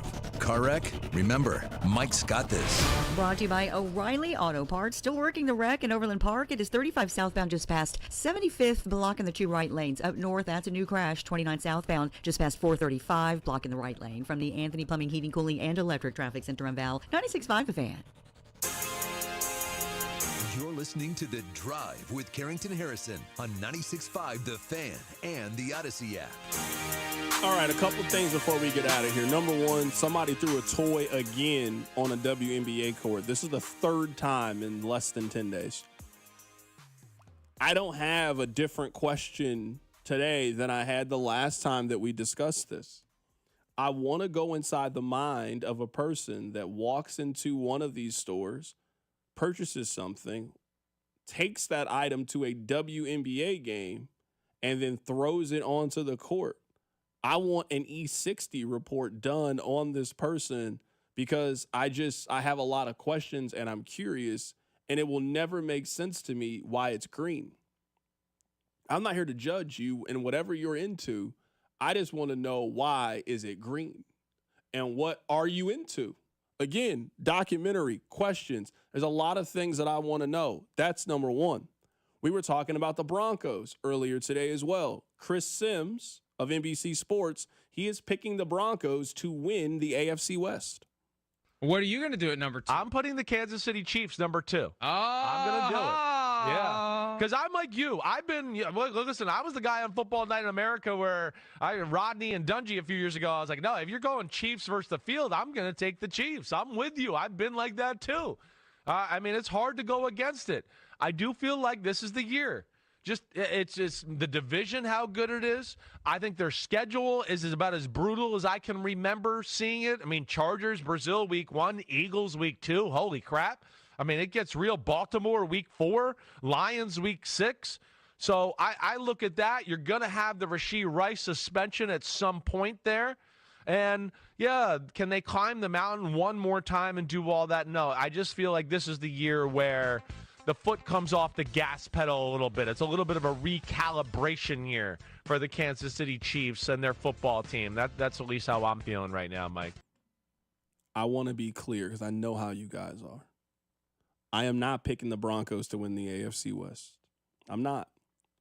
But I do understand how someone could like the Broncos. Bo Nix was very good last year. I like what they've done this offseason with the run game. I think they have one of the 5 best offensive lines in the National Football League. They've got young, talented wide receivers, and they've got a very good defense. I can see how someone can talk themselves into the Broncos. Now, I don't really understand the logic that the Chiefs are going to take their foot off of the gas. That doesn't really make a lot of sense to me. And seeing is believing. We have reached the point that the Chiefs have become like the Kansas Jayhawks. You remember there was a stretch. Now they're not they're not the best team in the conference. But there was a stretch there where people were picking Iowa State or people were picking Baylor to win the league. And KU fans would laugh at them every single year. It was ridiculous. It was preposterous to suggest that another team would win the Big 12. That's kind of how I would say the AFC West has turned into. It's preposterous to suggest another one of these teams win the league until I see them win the league. With the Broncos, they do have a case of being an improved team. An improved team. And they won double-digit games last year. They played the Chiefs tough. I get why someone would like the Broncos. I just want to make that point. I get why someone would like them. I'm not picking them. I kind of think that Rob is going to pick the Broncos. We have not made our official predictions yet, and we will eventually make our predictions. I kind of think Rob is going to pick the Broncos to win the AFC West. I will not be picking them to win the AFC West, but I do think Rob is going to be that person. Rob, I don't want you to chime in yet.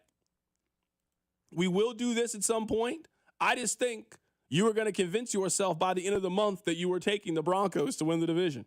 I want to play one more cut for you guys before we get out of here. Jerry Jones is not a serious person in my mind.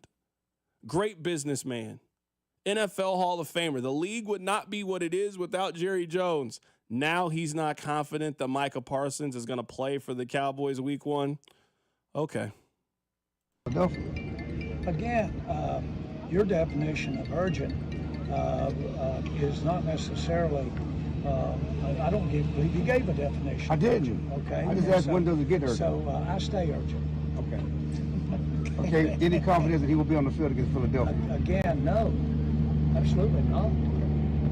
That has to, a big part of that is his decision. Right. How would I know that? I'm just saying. No, but I'm urgent. The Cowboys, they do this all the time. It was so quiet with the Cowboys. And now here they are. They're back. News, drama, just a lot of nonsense. That's what it is. It's just a lot of nonsense. I don't want to spend too much more time on them.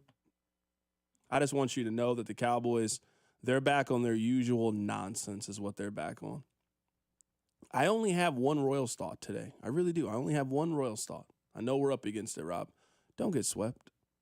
Don't get swept. You won the series against Toronto, and that was a big win. You needed to go 3-3 in this stretch against two of the better teams in the American League. Just don't get swept. That's it. You undo beating the Blue Jays if you get swept by the Red Sox. Don't get swept. That's it. Don't get swept. That's my only message to the Royals today. Tomorrow, we will see if that happened with the Kansas City Royals. We'll see if they did, in fact, get swept by the Boston Red Sox or if they won a game in this series. We'll be back tomorrow. We will have a full show tomorrow. The Royals are off, so we will be going till 6 o'clock tomorrow. I'll catch you guys tomorrow. Keep it right here on 96.5 The Fan. Vern up next. You're listening to The Drive with Carrington Harrison. For the first time in a long time, I'm willing to dream that this can be a special season for the Missouri Tigers. Brought to you by DM Injury Law. Have you or a loved one been in a car wreck? Contact DM Injury Law today and get the money you deserve. Car wreck? Remember, Mike's got this. 96.5 The Fan. Here's traffic, brought to you by DM Injury Law. Have you or a loved one been in a car wreck? Contact DM Injury Law today and get the money you deserve. Car wreck? Remember, Mike's got this.